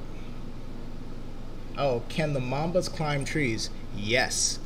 Actually, tree climbing is one of the features that's in the game that I didn't really advertise in the patch notes or anything because it's not done yet. The leopard and the snakes can actually climb the trees quite easily. It just doesn't look good yet. So as soon as I develop that more in the near future, I will be more vocal about like check out this climbing. The climbing is actually a really cool gameplay. But yeah, you can climb the trees like right now, and the AI don't really climb the trees as the snakes yet, but I'm working on that. I can do it, and it's just a matter of time. Let me see here. OMG, you're amazing. Thank you. Gecko Blocks says, "Are African lions playing?" African lions are in the game. It's actually one of the playables if you're on the Patreon. But they're in the game. They're one of the they're one of the big dangers. So they're one of the worst things you can fight in the game is a male African lion or a lion pride, because they are powerful, and when they pride up on you, there's just a lot of attackers, and you deal with one, you run, and then like two others catch up to you. It's meant to be a really dangerous endeavor. But yeah, they're in. They're not just playing, they're in. Oh, you see it, never mind. Okay, gotcha. This game will definitely be revolutionary in terms of how detailed it is. Yes, not just detailed, but I think there's a difference between making a survival game and what I'm doing is trying to push the boundaries of what that actually is. So it's not just water and hunger and growth. It's a lot more than just that. It's mating. The animals already mate on their own. The player can't mate yet, but you will be able to. There is herding. There's just so much stuff that affects the initial things that you do in your gameplay loop that make other loops out of other things. The migration aspect of it is really cool. So when you play some of the paths that I have set up, like some of the migration routes, that's going to take you through canyons. It's going to take you through jungles. It's going to be really interesting when you play like the herd of elephants that migrate. It's going to be really cool. It's not done yet, but it's going to be awesome. Let me see. Yeah, and expect what I do in this game. It's going to be mimicked. A lot of stuff is already. You see it here, and then you'll see it other places later. A dope animal to add would definitely be hyenas. Hey, very good suggestion, Lovely Kales. Actually, hyenas are in the game. They just have limited appearances. They're in the game right now. The hyena that I have does not look good enough for me to really show it during the day. So what I do is I make them come out at night, and they present a similar threat to lions. Is when they appear, there's not just one or two. There's a bunch. And they are scary as hell. The sounds are really good. I mean, when you're at night and you're night vision mode and it's raining and you just hear the cackling, the and then some of them do that whooping sound, the whoop. They sound great right now. They don't look great, but they sound great. And at night, it's forgivable. The look is forgivable because they do create an atmosphere. They do work. So they do serve as real dangers for you at night, and eventually I will have it looking good enough to play and to see more during the day. But they are in the game right now, mainly as a threat to the player at night. Yes, hyenas. Gecko Blocks agrees. Wait, you can be a cute otter? Actually, yeah, we do have the Groot otter, or the African clawless otter is another name, but I went with Groot otter for the name here. They're in the game as AI right now, and I had a couple things I wanted to work on with the swimming to make them playable, but they're gonna be playable really soon, probably by the end of this month. But yeah, they're in the game, and if you see them, they'll go to water, they'll swim. They look really good in the water. Can you lay on your back in the water and attach to someone that's floating too? No, but I'm looking at stuff like that to make the game look and feel more realistic. There's some surprising amount of details that I already have in a game that make it look like a lot more lifelike, that I plan to expand on, like with things like what you just mentioned, like little details like that. Let me see. Oh, that was part of a longer comment. By holding on to them and the baby, you have them on the chest. So I don't have anything that detailed yet, but I'm thinking about how to do that. Basically, what you described, I can do. The trick is getting the AI to do it at the right times and not interfere with their other functions. But yeah, I can and probably will eventually have those little scenes that you can just kind of come across. You see them in the water floating with their babies and stuff. Let's see here. Jonathan Lewis, I'm gonna try to power through to the end of these comments before I jump back in. Jonathan Lewis says, can I play as zebra? Not yet, but you can see them in the game just doing their zebra stuff, and eventually in the near future, you will be able to play the zebra. What I'm working on right now for the zebra is the babies, so that you can grow from baby to adult. That's basically the only thing holding it back. And that's just because I haven't really had time. It's not like skill issue or anything. It's just I haven't gotten back around to the zebras. I'm making my rounds. Right now I'm in the water creatures because I didn't have swimming in the game like 2 weeks ago. I got finished with the demo and then I immediately started working on swimming. So now swimming works.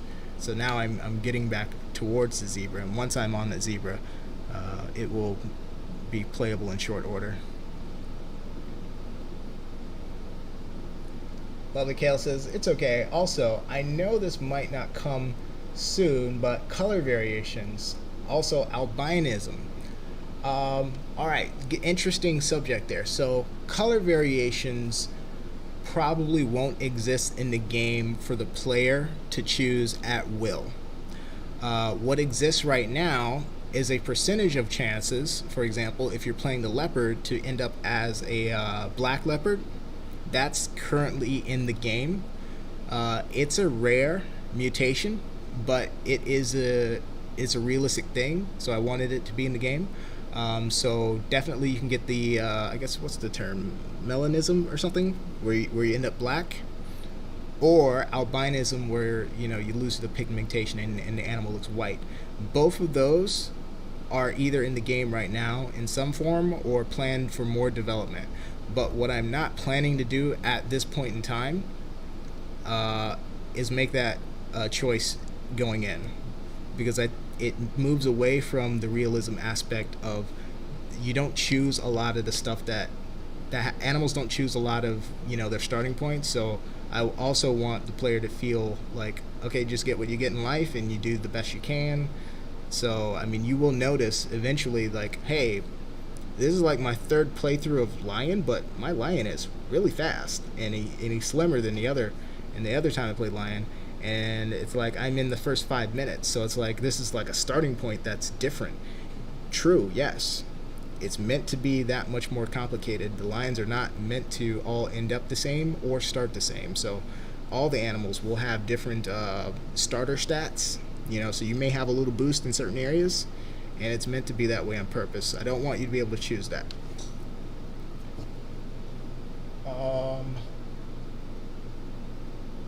So when you do, if you're somebody who does want to play like a black leopard, for example, when you do get it, it's going to really feel special, and you're probably going to want to not die, because when you die, you go back to, you probably will end up with the regular code again, because there's a small chance that you'll end up with a variation or a mutation like that.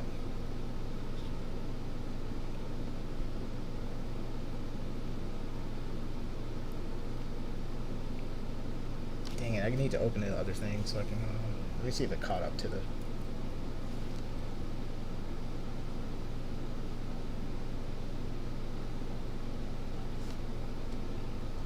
I think I'm almost towards the end of the chat, so I'll be jumping back in really soon. Let me see here.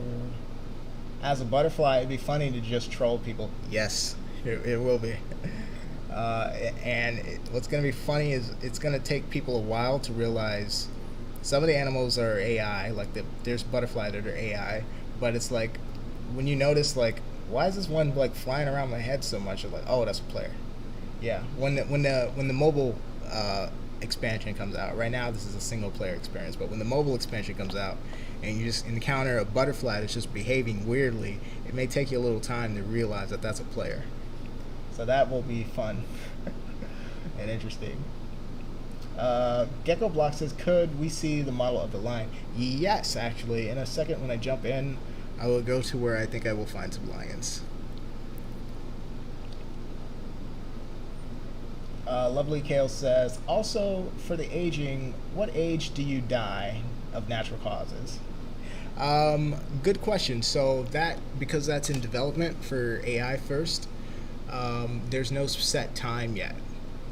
Right now I'm trying to find what is the proper time for the AI to be alive, because one of the big things about the game is that all the animals that you encounter are meant to really be like their own individuals. So like they all have different personalities, so no two rhinos are going to be exactly alike.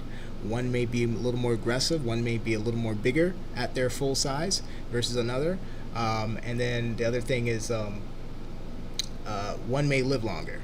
So that I'm trying to figure out what makes sense in gameplay time, um, and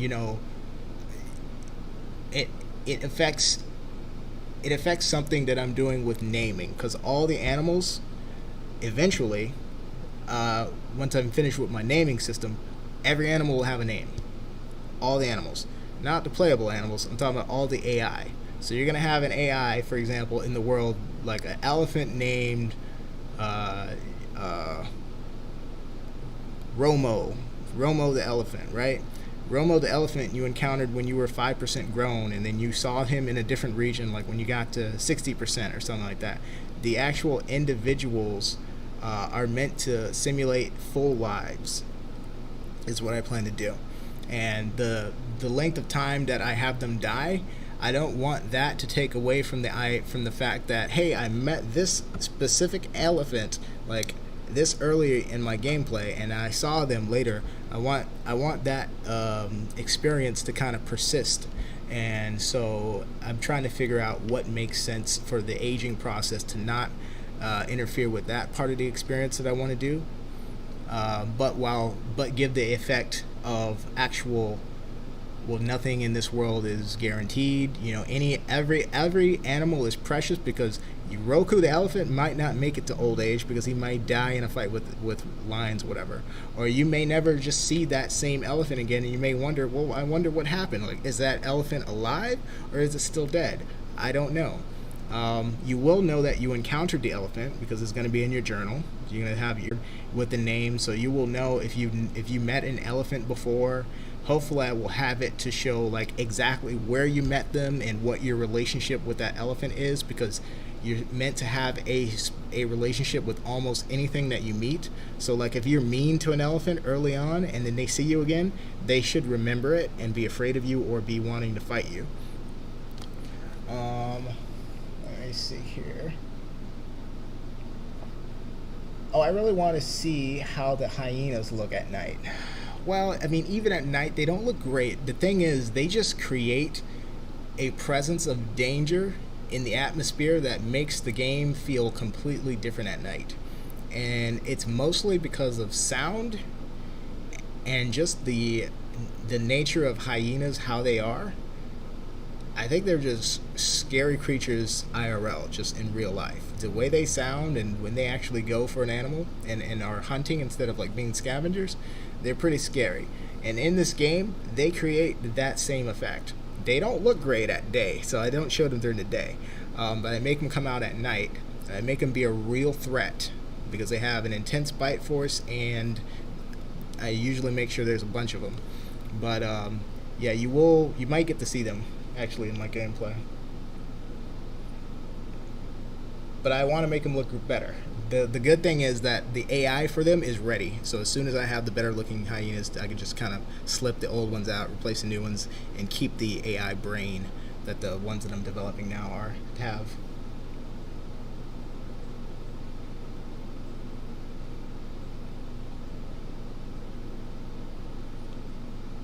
Vector Gaming Design says, wow, you do a good job at making animal calls. Thanks for answering all my questions. Your game looks awesome so far. Gets better from here. Absolutely. Thank you so much.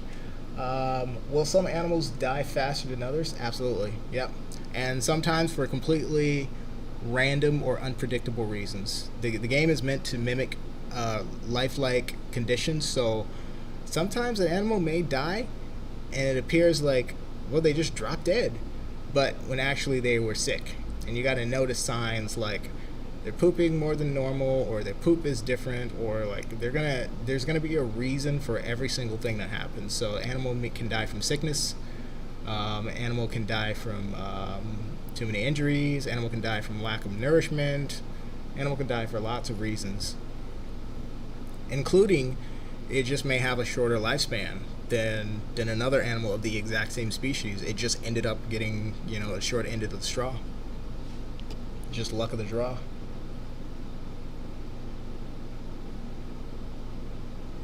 Question, how big will herds and packs be? Good question. So in this free demo, which you can download from our Discord right now, by the way, for free, the player gets up to 3 in a herd, that the animals walk up and they decide whether they want to follow you. You don't go up and press any buttons. It's all automatic. So the animals will decide if they want to follow you. For the player, it's up to 3. For the animals themselves, you can see herds of 15 Atlas deer. You can see herds of 20 wildebeest.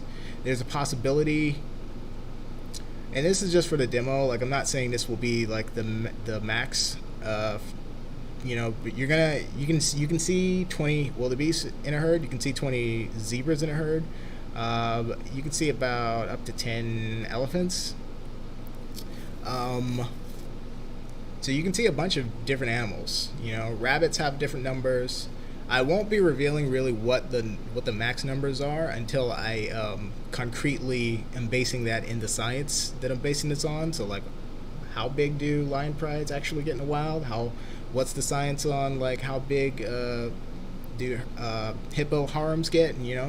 But it's gonna be approximately in the range that I think it should be for now. But I won't be saying specifics right now because some of them I actually forgot.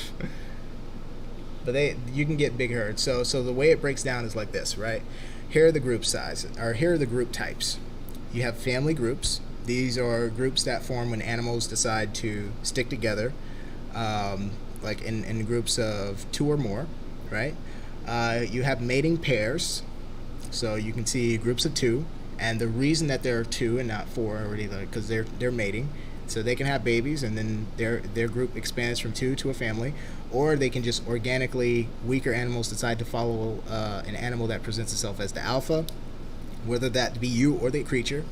Beyond the family groups, then you have herds. Herds are when there are several family groups all together, kind of sticking together. So a group of groups. All right. Beyond herds, you can get mega herds, where it's actually composed of several herds, and there's actually not just one type of species, but there's a family group of elephants, a family group of zebras, family group of giraffes, and these are the herds that you might see in wildlife documentaries, like on the Savannah and Serengeti and stuff. So you can have mega herds where there's like several species of family groups, and then you can have several of the same types making up the groups that are in the herds, and then mega herd as well.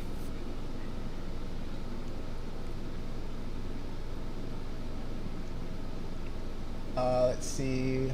Well, the Kale says, will some animals die? Oh, already answered that one, I think. Again, rereading that. How big? Oh, already got that one. Let me see. Hey, how's it going, Mont? Don't got this? What's up? Welcome back. That's really detailed. Absolutely. That's one of the things that I'm taking extremely seriously. I wanted to go more in depth in the experience that I got when I first started, and I was kicking around with the Isle and stuff like that. Let me see. Oh, here we go. Oh, OMG, finally, no OP stats, just you get what you get. Yep, that's a big part of the approach. Is I want you to have things that are out of your control, but you do your best with what you have. That helps to create a different experience each and every time. You're not going to be able to recreate the same growth experience twice, no matter how hard you work, because there are just so many factors affecting your development. And one of those factors that basically is just built in is just the fact that you're going to get boosted in some things right from the get-go, and you're going to get nerfed in other things, or you may just get flat stats, but you really won't be able to choose that, and that's just random. But you can work really well with what you have, and it's going to reward you based on what you decide to do. So if you want to work on speed and you do running, those are the stats that are going to boost the most for you. Well, the Kale says, so how long is a day in the game trying to grass? Well, right now, this is for right now. So in the future, I do have some ideas of how I want to do this. However, I can't say anything right now because it might sound a little bit crazy. All right, for right now, what I'm doing is an hour of gameplay gives you a day and a night. And the way that ratio is, it's a day is 3 times as longer than a night. This is kind of informed by the experience that I got when I was playing survival games. Like I would play when I played the Isle. I think it was 30 minutes and 30 and 30. So the day was just as long as the night. How I feel like is if the night isn't giving you as much gameplay experience, then it can't be as long as the day. So therefore, I feel like the day is 3 times better than night. Therefore, it has to be 3 times longer. But we can't leave out night experience because that's just a big thing. Now, however, I aspire to make it exactly the way that it should be. The ratio should be exact. The amount of time should be equal. It really should be equal amount of day, equal amount of night, because that's how it is in real life, right? But I have to work within the gameplay framework. So if it's not ready yet, then I can't make that. I can't make that equal just yet. Besides, I also spent a lot of time on developing things that look good. So it's like when you do night, it's like you're doing work for no reason because you just can't see as much at night. Unless you're a lion, you can see a whole different world if you're a lion. By the way, I think my night vision is probably the best out there. In terms of player... Oh, wait, I skipped something. Oh, here it is. So, here's the next one. Oh, okay. Love the Kales also says, or a year. So a year I can't really define for you yet because the demo only has the summer right now. But you will be able to have different parts of the year as your starting point, and that will be random. So you won't be able to choose whether you start off in the winter, in the spring, in the fall, or the summer. But you will have all 4. I actually have all 4 right now. However, I didn't see a point in having spring and summer when the weather patterns are basically the same. I have to go and code different patterns so that it's different and it's not just the name. Excuse me. So it's not just the name of the season changing. You actually see the gameplay changes and it feels different. Like there's the food is available at different places and times and stuff like that. So that is planned, but it's not developed enough yet to be playable. But a year, I can't say how long I want a year to be yet because it just would not sound like a reality yet.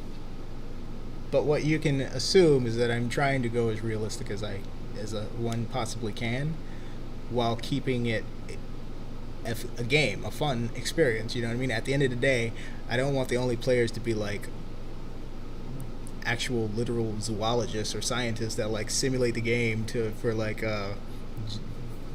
as like a teaching instrument or something like that. So I actually want it to be fun for it. Just maybe if somebody is mildly interested in animals and they've seen documentaries and stuff, they want to just play, they can just play.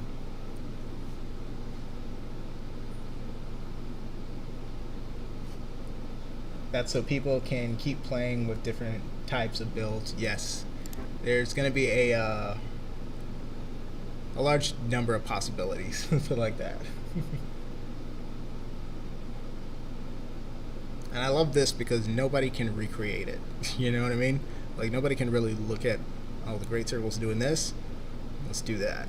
You can't really recreate it because you can't even recreate it in the game.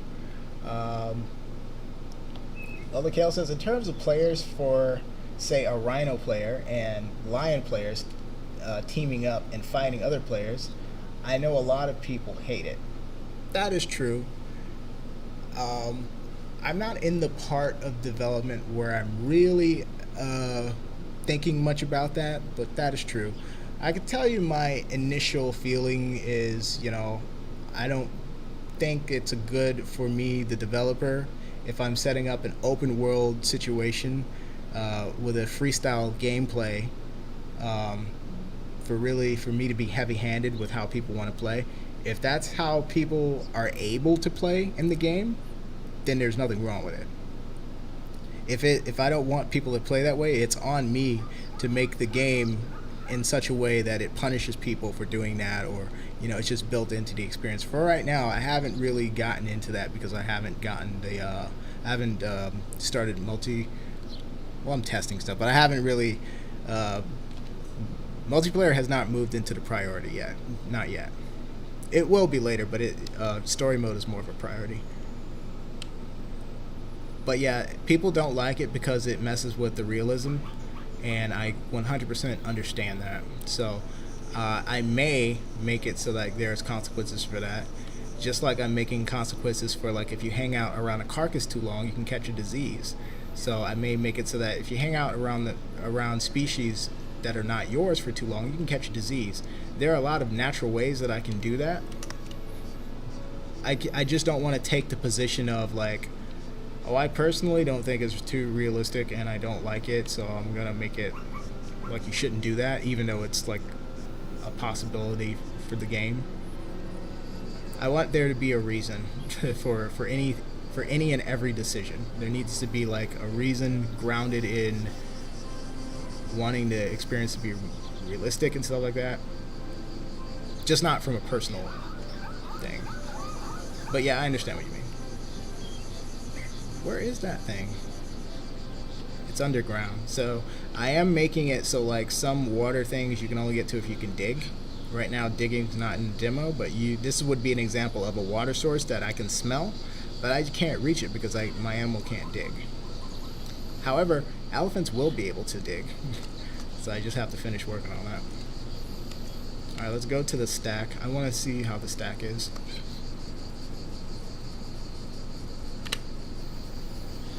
Okay, let me see here.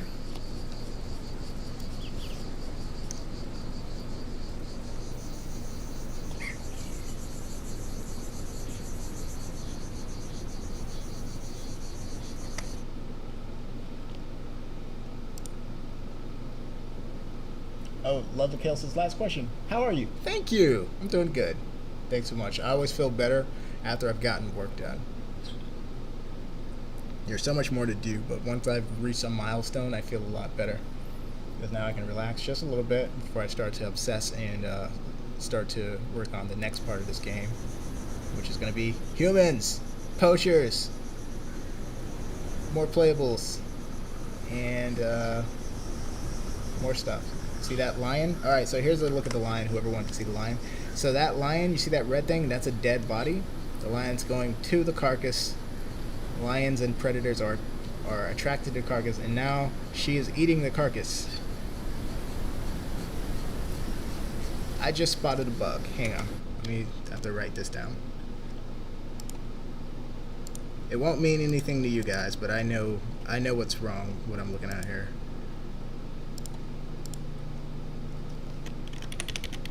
Now she's looking at me. Let me switch. Hang on one second.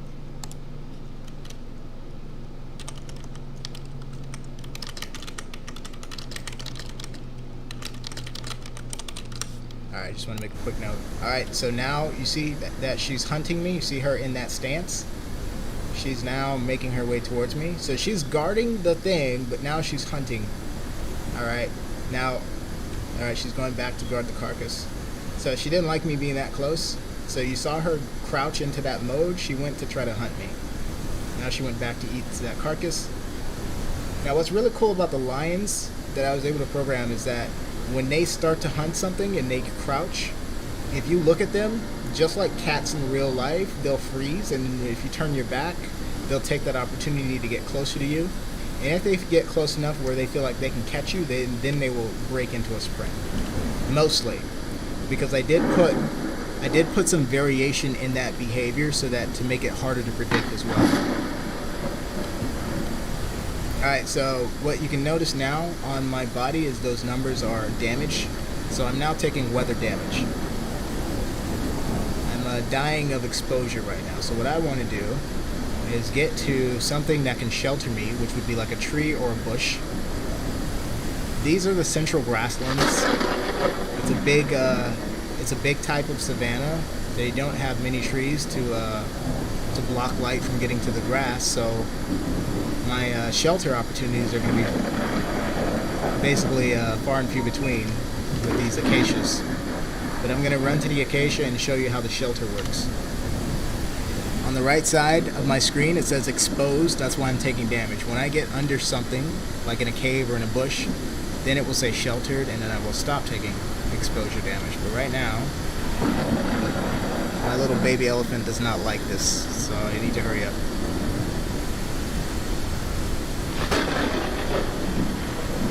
now it's 7 HP.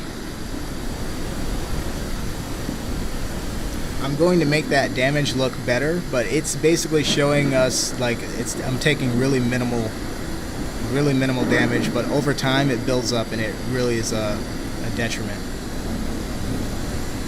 Your overall health will affect how fast you can regenerate stamina and how fast your elephant can run. I just leveled up, so I did get a boost in my HP and stuff. I did that to help the players specifically, but like you can expect that to be a little more realistic later. Alright, let's see here. Trying to get right. Here we go. So now it says I'm sheltered. So I can just sit right here underneath this tree. And the tree is shielding me from the weather right now. Now eventually it's going to be a little more realistic to where if the tree isn't really that bushy, I'm going to still be taking damage, just less than if I had no tree. And some forms of bushes will offer more shelter than others, but I want more detail in that regard because it will add to the calculation of what you're trying to where you're trying to go, which makes the experience more real. All right, let me check the stats or chat real quick.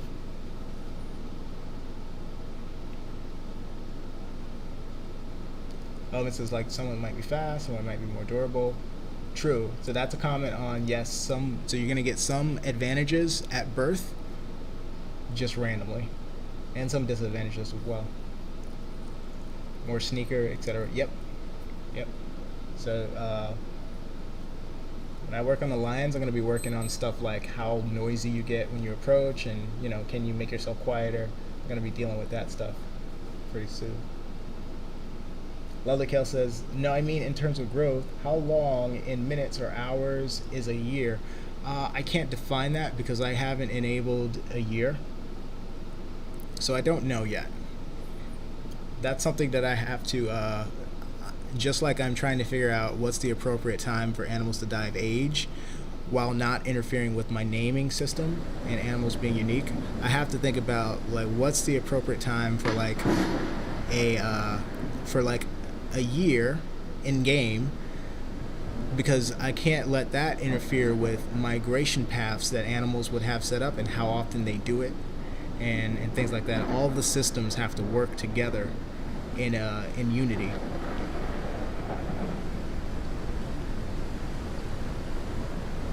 So I can't really say. And now that is one measure of time that would not change. Whereas elephants may grow at different speeds depending on like your health and how you're doing with raising your animal.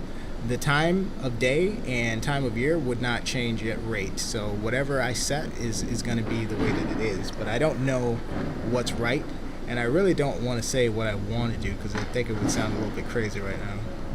But I do have some things that are specific in mind, just not right time to say it.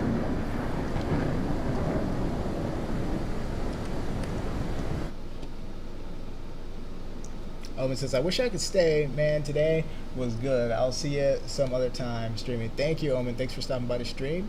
You take care. And let me know how the game plays for you if you're able to download it and try it out. And if you're watching, hit that like button, please. If there's a like button. You may be watching on Twitch or Twitter because we're streaming in both places right now. But if there's a like button or a upvote button or whatever, hit it. Help out the game. Help your boy out. See you later. Alright, see you, Omen. Oh, that's so cool. Let me download this demo and watch you too.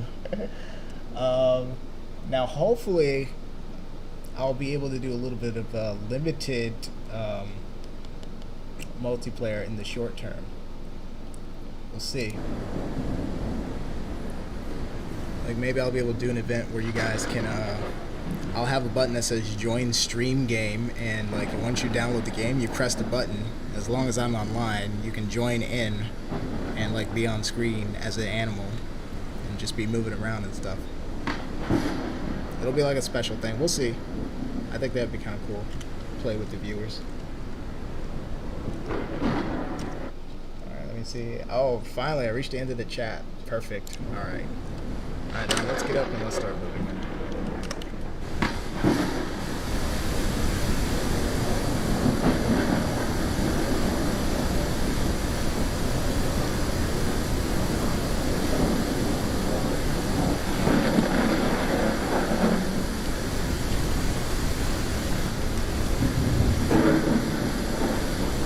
small tree, so it doesn't shield me as well as the other one. But I can let my hide start to regenerate there.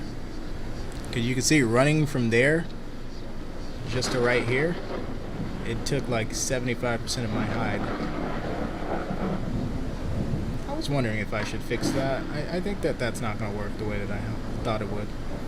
Every time the camera collides with the tree, it moves the thing. I think I can make it ignore it. You know what? I'm going to tank it. I want to get to the stack.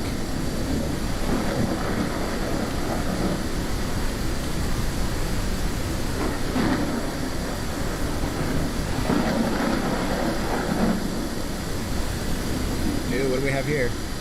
Alright, so I'm gonna, there's a rabbit. I'm gonna demonstrate some trample damage real quick. Dang it. Try it again.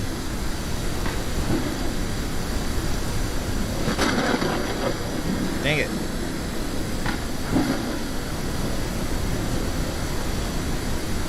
He's moving out of the way, but I could trample him if I wasn't. Here we go. There we go. I just trampled him. He's dead. I stepped on his head. So every animal technically has trample. Even the rabbits have trample. It's just you can only trample things that are smaller in weight or size. So I was bigger than him, so I trampled him. Here's a bird.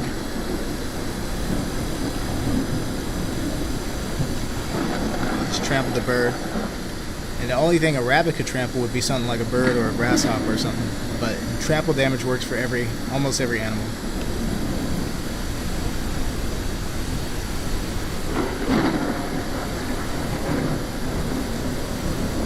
Alright, I'm taking real damage from hunger. Okay, I just leveled up, so I should be okay. Alright, let me show you something else that's really cool.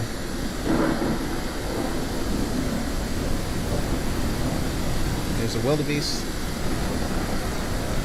Alright, I'm gonna, hopefully I can approach this rhino without him aggroing me. Rhinos are really aggressive.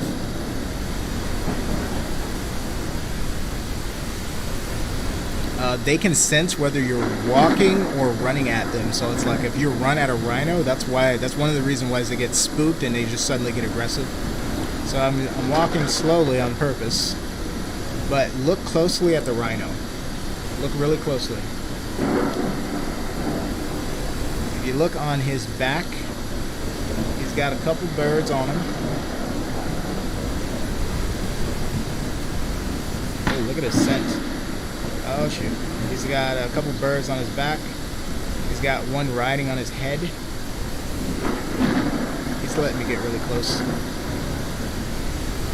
Now he wants to attack, so I'm gonna run.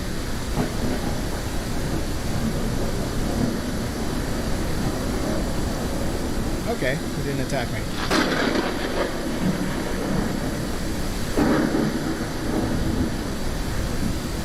Alright. I'm definitely getting attacked over here, so.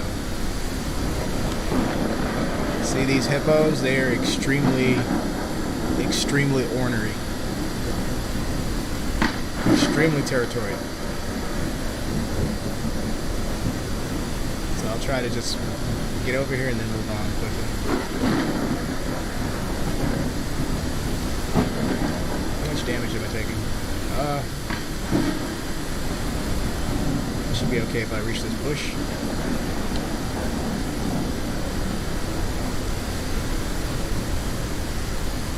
Flamingo.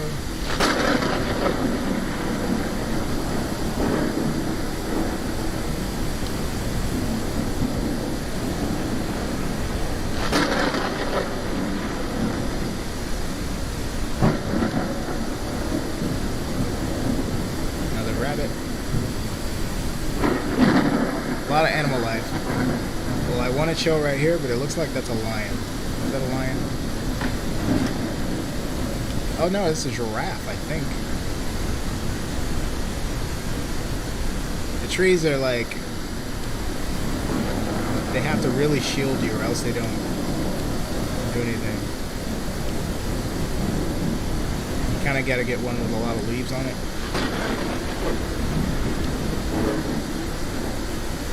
It's asleep.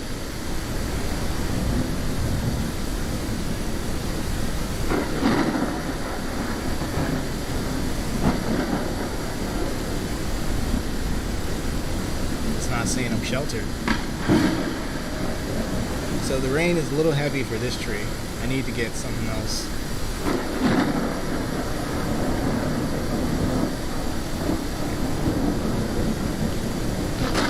This might be a bug. I feel like this should be a shelter maybe. Where the shadow is, I should be able to be sheltered.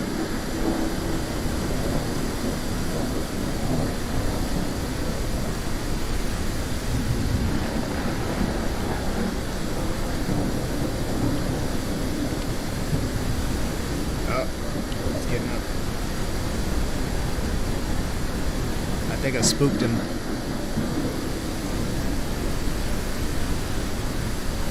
Let me try this other tree.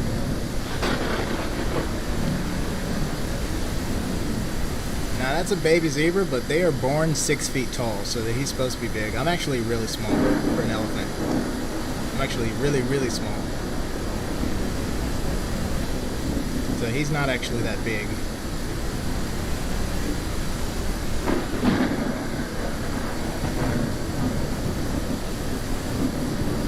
I think this tree should shield me. There we go. Trying to get comfortable. So the audio does get lower if you get in shelter. It works really well for caves, but out in the open area like this, it does feel a little weird.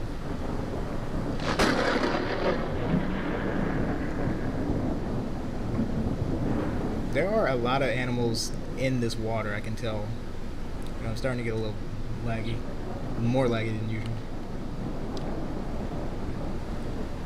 Like oh my god, they chase him into the water. So look at this. He's in the water. For what reason, I do not know. He was getting chased. Oh, lion. Shoot. See that lion? Oh, she's coming. She's coming. Oh no.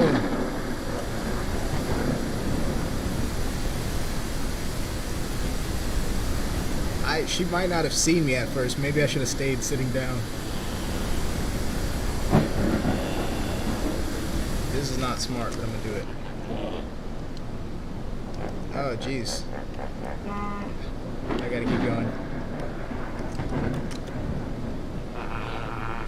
Oh, she's leaving.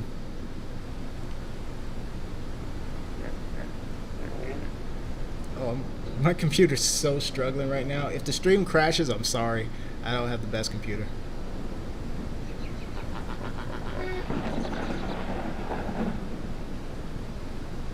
She didn't want to go into the water after me.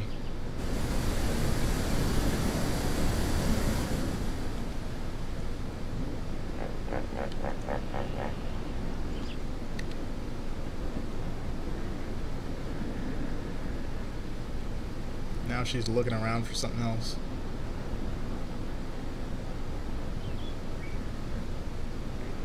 I think she hit me. Yeah, she took a chunk out of me, dude. I'm down to 16. And I'm hungry.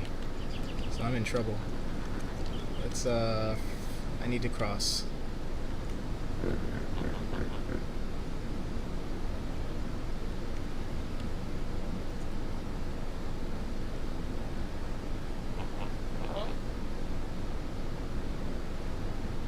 Hippos are over here attacking stuff, so I don't really want to be over there. And you just need to get that food.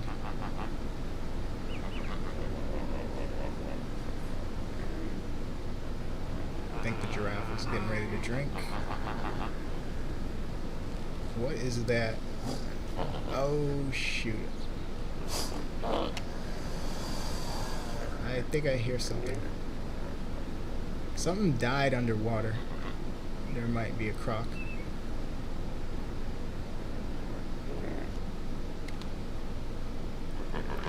Sorry for the lag, my computer's struggling.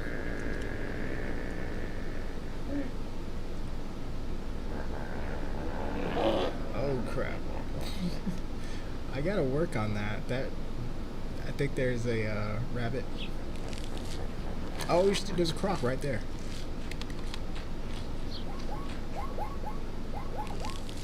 Is he dead? Oh, there's a bush. I need this bush. There's a crab in the water. Ah! He wants the bush.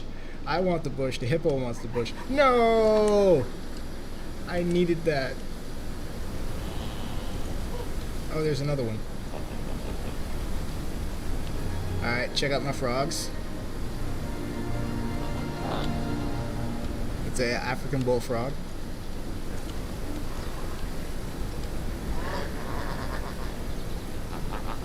I'm gonna eat this bush. I can't believe I just went through there and didn't get attacked by hippos. That must really be busy. Oh no, hang on, something's chasing. Oh, I don't know where he's going. I just need this food. Oh wait, I just leveled up. I'm okay. It's a little busted. It's helping the player a little too much, but I made it so that if you level up and it hasn't been 5 minutes, it will refill your health and your hunger and your thirst. I figured it would help.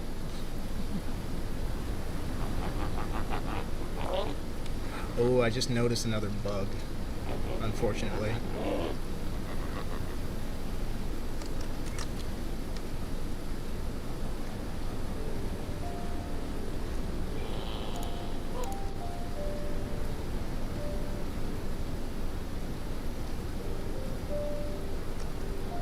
I noticed 2 bugs. Oh no.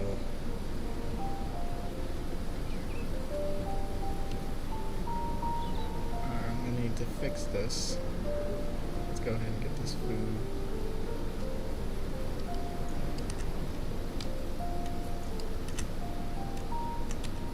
Alright, you know what? Let's just keep walking. After I eat this.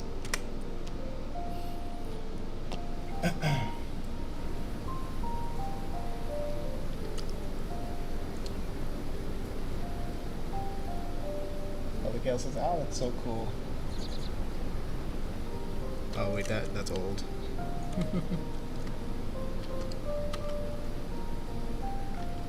My walking is screwed up right now. Also the growth.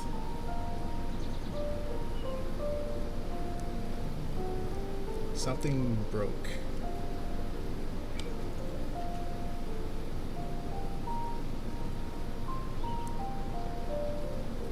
Yeah, that's a bug.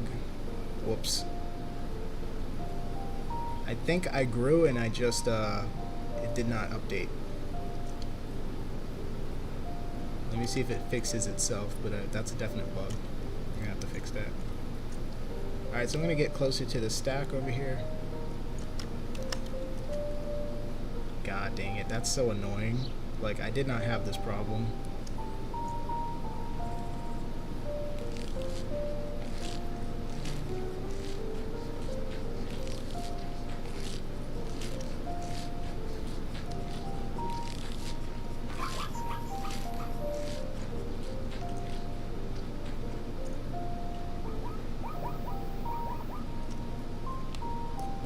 The walking is sliding now too. Dang it, just messed up a lot. Alright, that's embarrassing, but I will fix it. It's a simple thing to fix. I don't know exactly what caused that, but I can definitely fix it.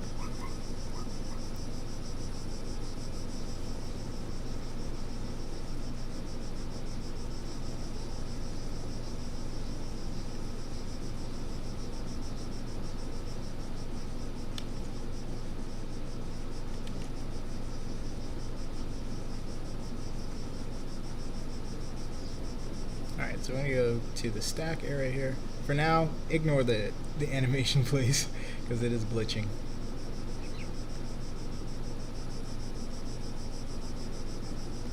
But we now have a herd of giraffe here. At least they look good when they're walking. Maybe it's my auto walk that broke the walking animation.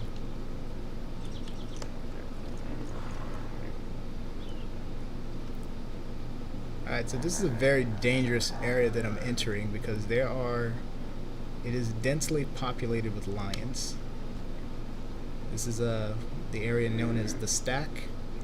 It's because of that igneous rock formation up there. When you look at it from the front, it's like somebody stacked it. Almost like somebody's making a video game.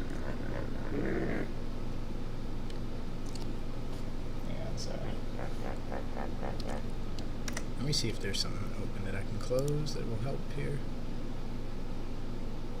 Yeah, there is something. Let me close that. And let me close this. And let me close this. See if that helps performance a little bit.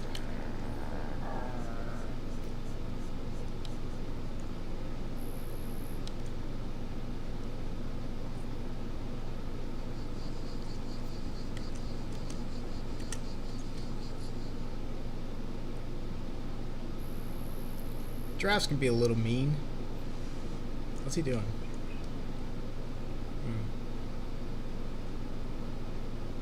But they do this. Oh. Now he's going back to the calf. Or she's going back to the calf.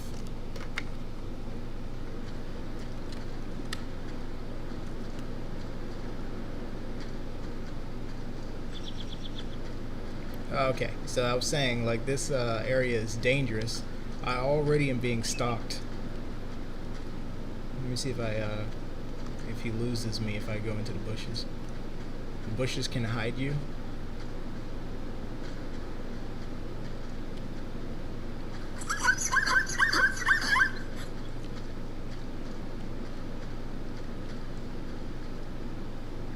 But over here you can get pride hunted, so it's like there won't just be one coming at you. There's gonna be like more. Oh, she's coming.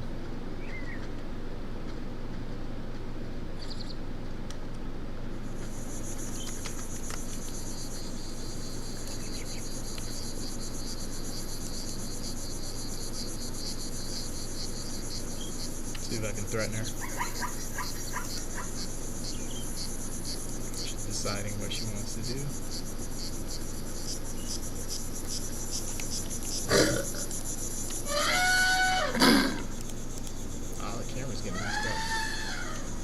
Oh, I hit her.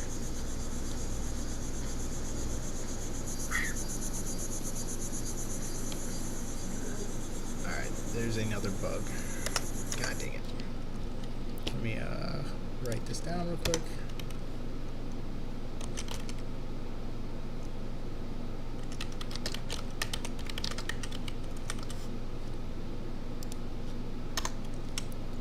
I'll update these tonight and then replace the oh shoot, that's a fennec fox. Who was asking about the fox? So basically the fox is now here to feed on the lion corpse.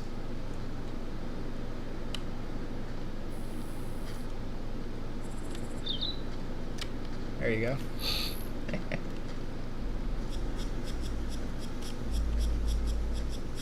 Oh, there's another lion? Oh! Wait, where did that one come from? I saw the second one, but I didn't see that third one. She gave a... Oh, shoot. She followed me over here. Yeah, so I was saying this area is dangerous because there's a bunch of lions. The walking broke halfway through. It does not normally look like this. It looks much better. So I will fix that tonight and then add an update to the thing. Ah.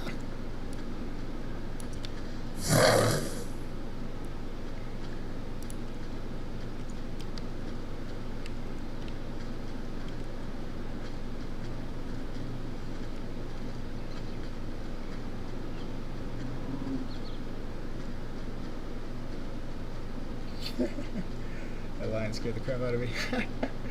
Yeah, me too. I don't know if I just didn't notice the lion, or if it actually glitched to where it was, or if it's just because my computer struggled to render the lion and it just appeared to pop up when it actually walked over there. But yeah, something in this area is bugging me out. I think it's not me. Yeah, I'm struggling.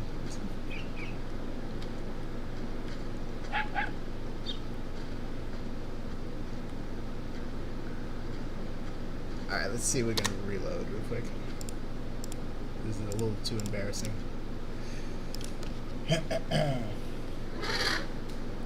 Well, the area is so cool. Thank you, Fanny. I actually spent time looking at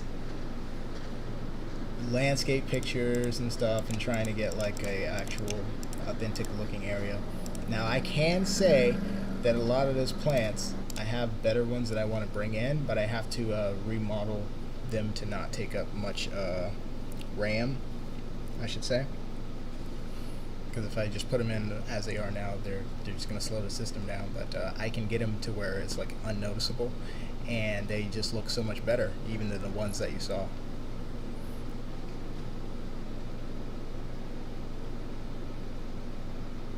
Maybe all the scary lions. The lions actually were the cause of lag in that area in a previous version. I thought that it had been fixed, so I think it's not them anymore. I think it's something else. They should not be the same cause. I just have to double check to see if the thing that I took out before reverted back to the way it was, because it was just like that. If it is that same problem, it's a good thing because I know exactly how to fix it. I'll just take it out. And if it's not, I just have to figure out what exactly is causing that and solve that by the update. But the good thing is it's not everywhere, because it wasn't doing that in the other area. It's just that specific area is where that issue was happening. I don't know if it would happen if I go back there, so I'm going to see if I can walk back over there real quick.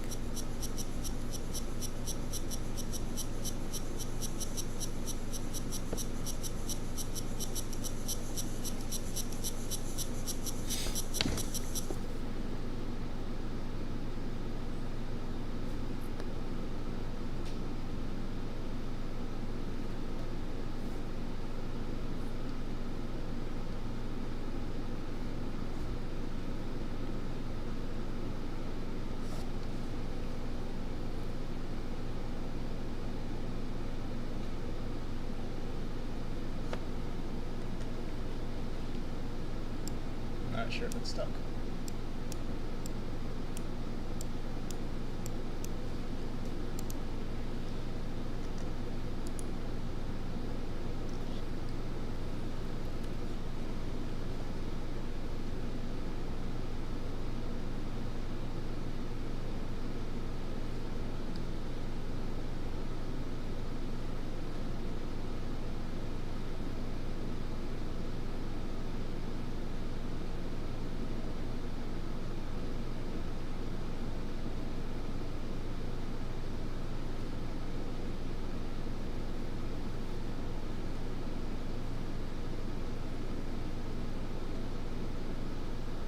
I think it got stuck, so I'm going to restart it. Let me put you on the temporary screen real quick.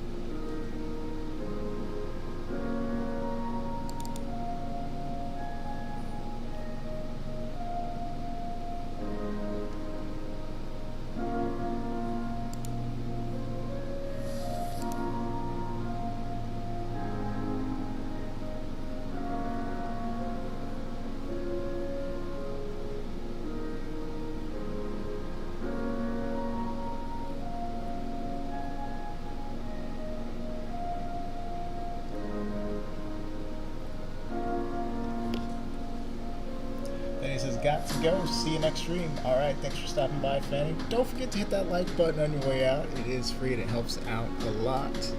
Appreciate everyone for watching the stream today. definitely download this free demo and give it a try. Let me know what you think. I'm going to be improving it a lot this month because we've got a lot of things to add to builds. OMG, I just downloaded it and deleted it by accident. I know how it feels. What's your favorite animal? Good question.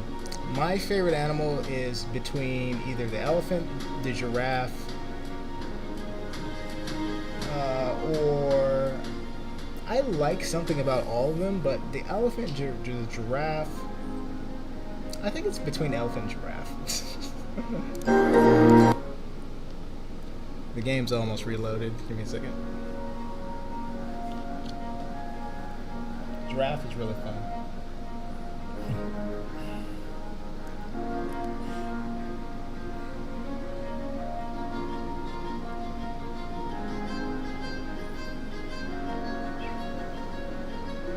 Lovely Kale says bye. Thank you. All right. Thanks so much. Enjoy. Have a happy holidays, by the way. I'll see you next stream.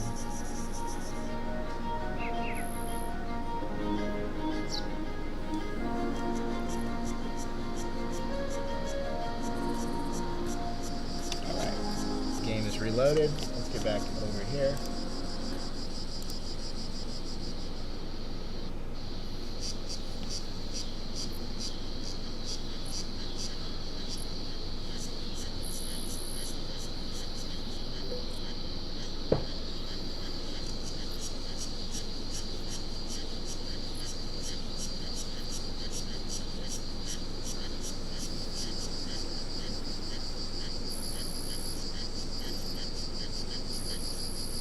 Nice, I'm back in Central. I can go right over to the stack and continue testing in a second.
Nice little water puddle right here.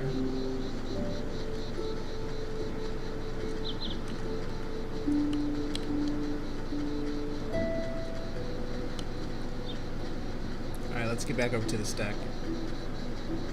I need to test something out real quick.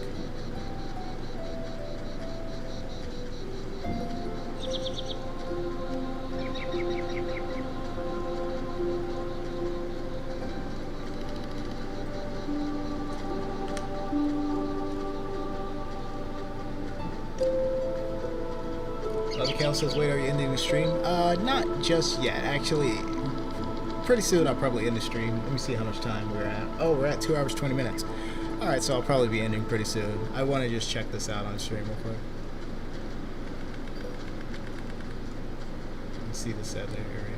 This is actually gonna be... It's a good start. This area is gonna look way cooler. I have a lot of cool stuff in mind, like a waterfall. There's just a lot that I want to do with this little area here. But in general, there's a lot of space to work with in this region. This region is huge. Alright, so these, you kind of want to watch out for these in the future. Right now it's not live, but these can indicate not just famine, but disease. So you want to be wary of any skeletons and stuff that you find.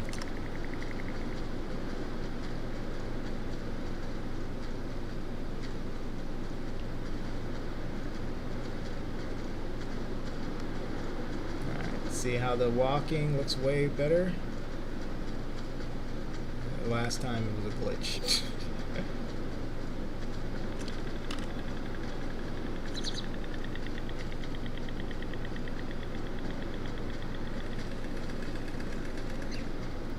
We venture into the bushes.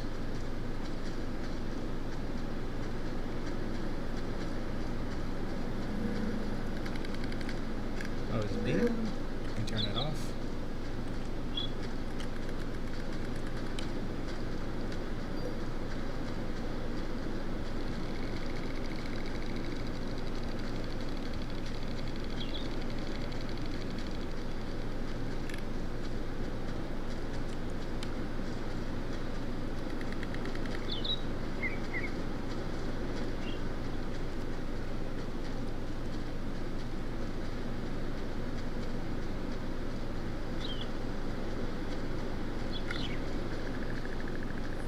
So that mountain is scalable. Oh shoot. Ah! Being hunted.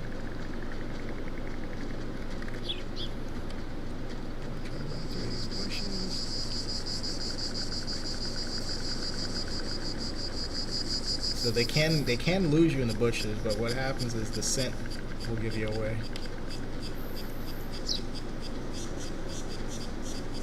So you kind of want to run through the bushes to break their line of sight.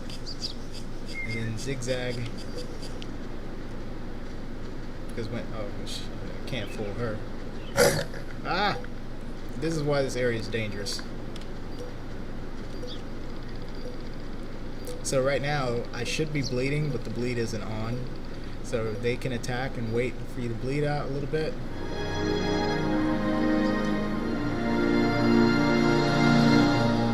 So they don't just oh shoot. See?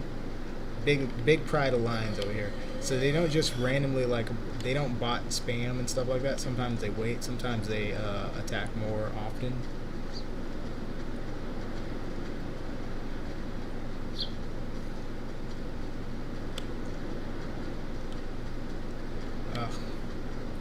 I think I'm being hunted by this one too. You see how this one is like slowly coming towards me?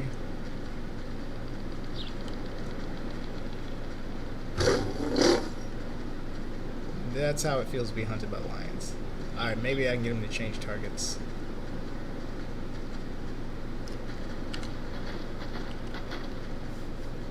Luckily, I'm not that damaged based on the how many times it hit me. I think I might have lost. Oh, one's following me. Need to get out of sight. More. Yeah, so there's a this area tends to have a mega pack or mega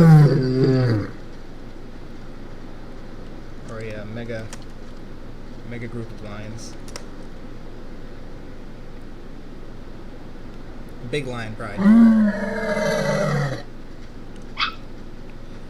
There might be a little maybe a little confusion I can use to get away. So that pride seems to have lost me.